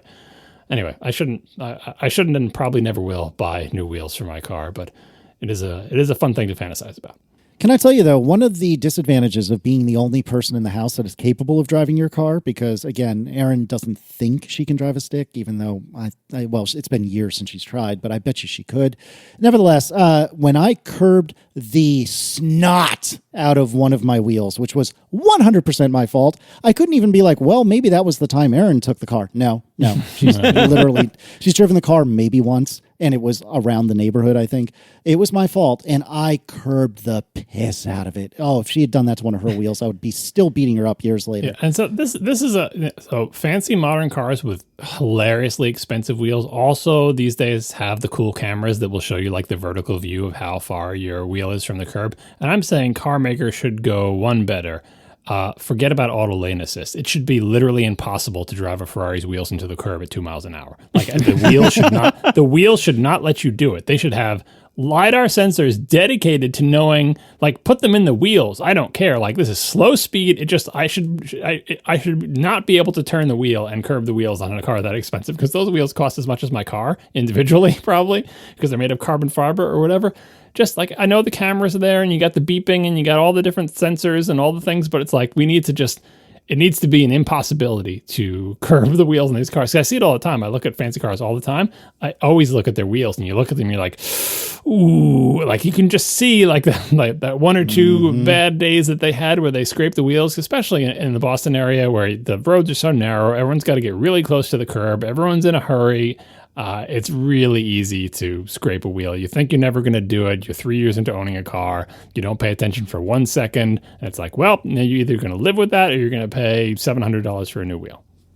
I found the not caring option is really great in this case. Like I decided like back when I got the Tesla, I decided at that point, you know what? I'm just gonna let the car get used, and I'm gonna let it get worn, and I'm just not gonna care about small stuff. Now, when a plow hit it, I got that fixed. But like I have like on my winter rims that I kept the snow tires on. One of those is scratched up pretty badly from a pretty bad curb incident, and I don't care. It's fine. Like This is the way to do it. it really because it's gonna like I use my car. My car is a tool for me to use. Like when I open up the trunk now, there is so much like dust and crap that I can't even vacuum out anymore. It's like so buried in like whatever the carpet stuff is in the bottom of the trunk. I don't care. It's fine. That's what it's there to be used, right? Like now on the Defender. Now that I put that roof box on it, I can't even go through a car wash with that thing anymore. So therefore, it's never going to get washed. Oh my God, Marco! It's just never going to happen because I'm not going to do it. Oh. You know how much that matters? Not at all. You could have had a trunk liner. We have like a rubberized truck liner, so you can just take that out and hose it down, and it's convenient. But you should clean your car occasionally. Well, even like for the Tesla, like I got rubber floor mats to try to you know how much good that did. Mm-hmm. Now I have too many floor mats, and who cares if I got dirt on the rugs? Like that's what they're for. They're designed to be used. Vacuuming is not too much of an ask. You can do that. I mean, you should get on my schedule. I clean my car once a year, whether it needs it or not. Oh my God. Oh my God. Yeah, once a year I'll take the box off and I'll go through an automatic car wash. But when I clean it, I take all the floor mats out, I vacuum them, I take the trunk liner out, I clean that out, I vacuum the whole inside of the car, I wash the outside. It's not like I'm detailing the car, but you got to get as Merlin would say, you got to get the big stuff. All right, once a year I'll drive to Casey's house and he can wash it for me. Yes, please. For the love of God, please. You should start watching some car detailing channels to see what like actual fancy car detailers do. I love watching those things. Like someone will bring their McLaren F1, and you see what car detailing the McLaren F1 is. First of all, again, the detailing job on the McLaren F1 costs as much as my car, but they do a really good job. They do a really, really good job. The part where they're cleaning the brake calipers with like Q-tips, you're like, okay, they're getting the money's worth. Oh my God. I cannot, no. I can't make myself care that much. It's so much work. I feel like I understand and agree with the principle of what you're saying, Marco, but I can't let go that much. Like my paint is awful because I've gone through road debris that's left chips everywhere. And it's just like, I've used the car, to your point, and I am mostly okay with that. Yeah, that's what it's for. Use it.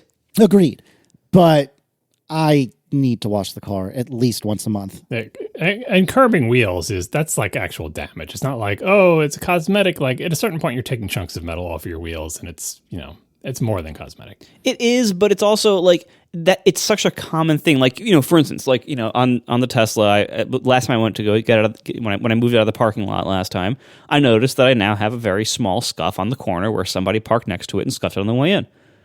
It's way too small to get fixed by anybody.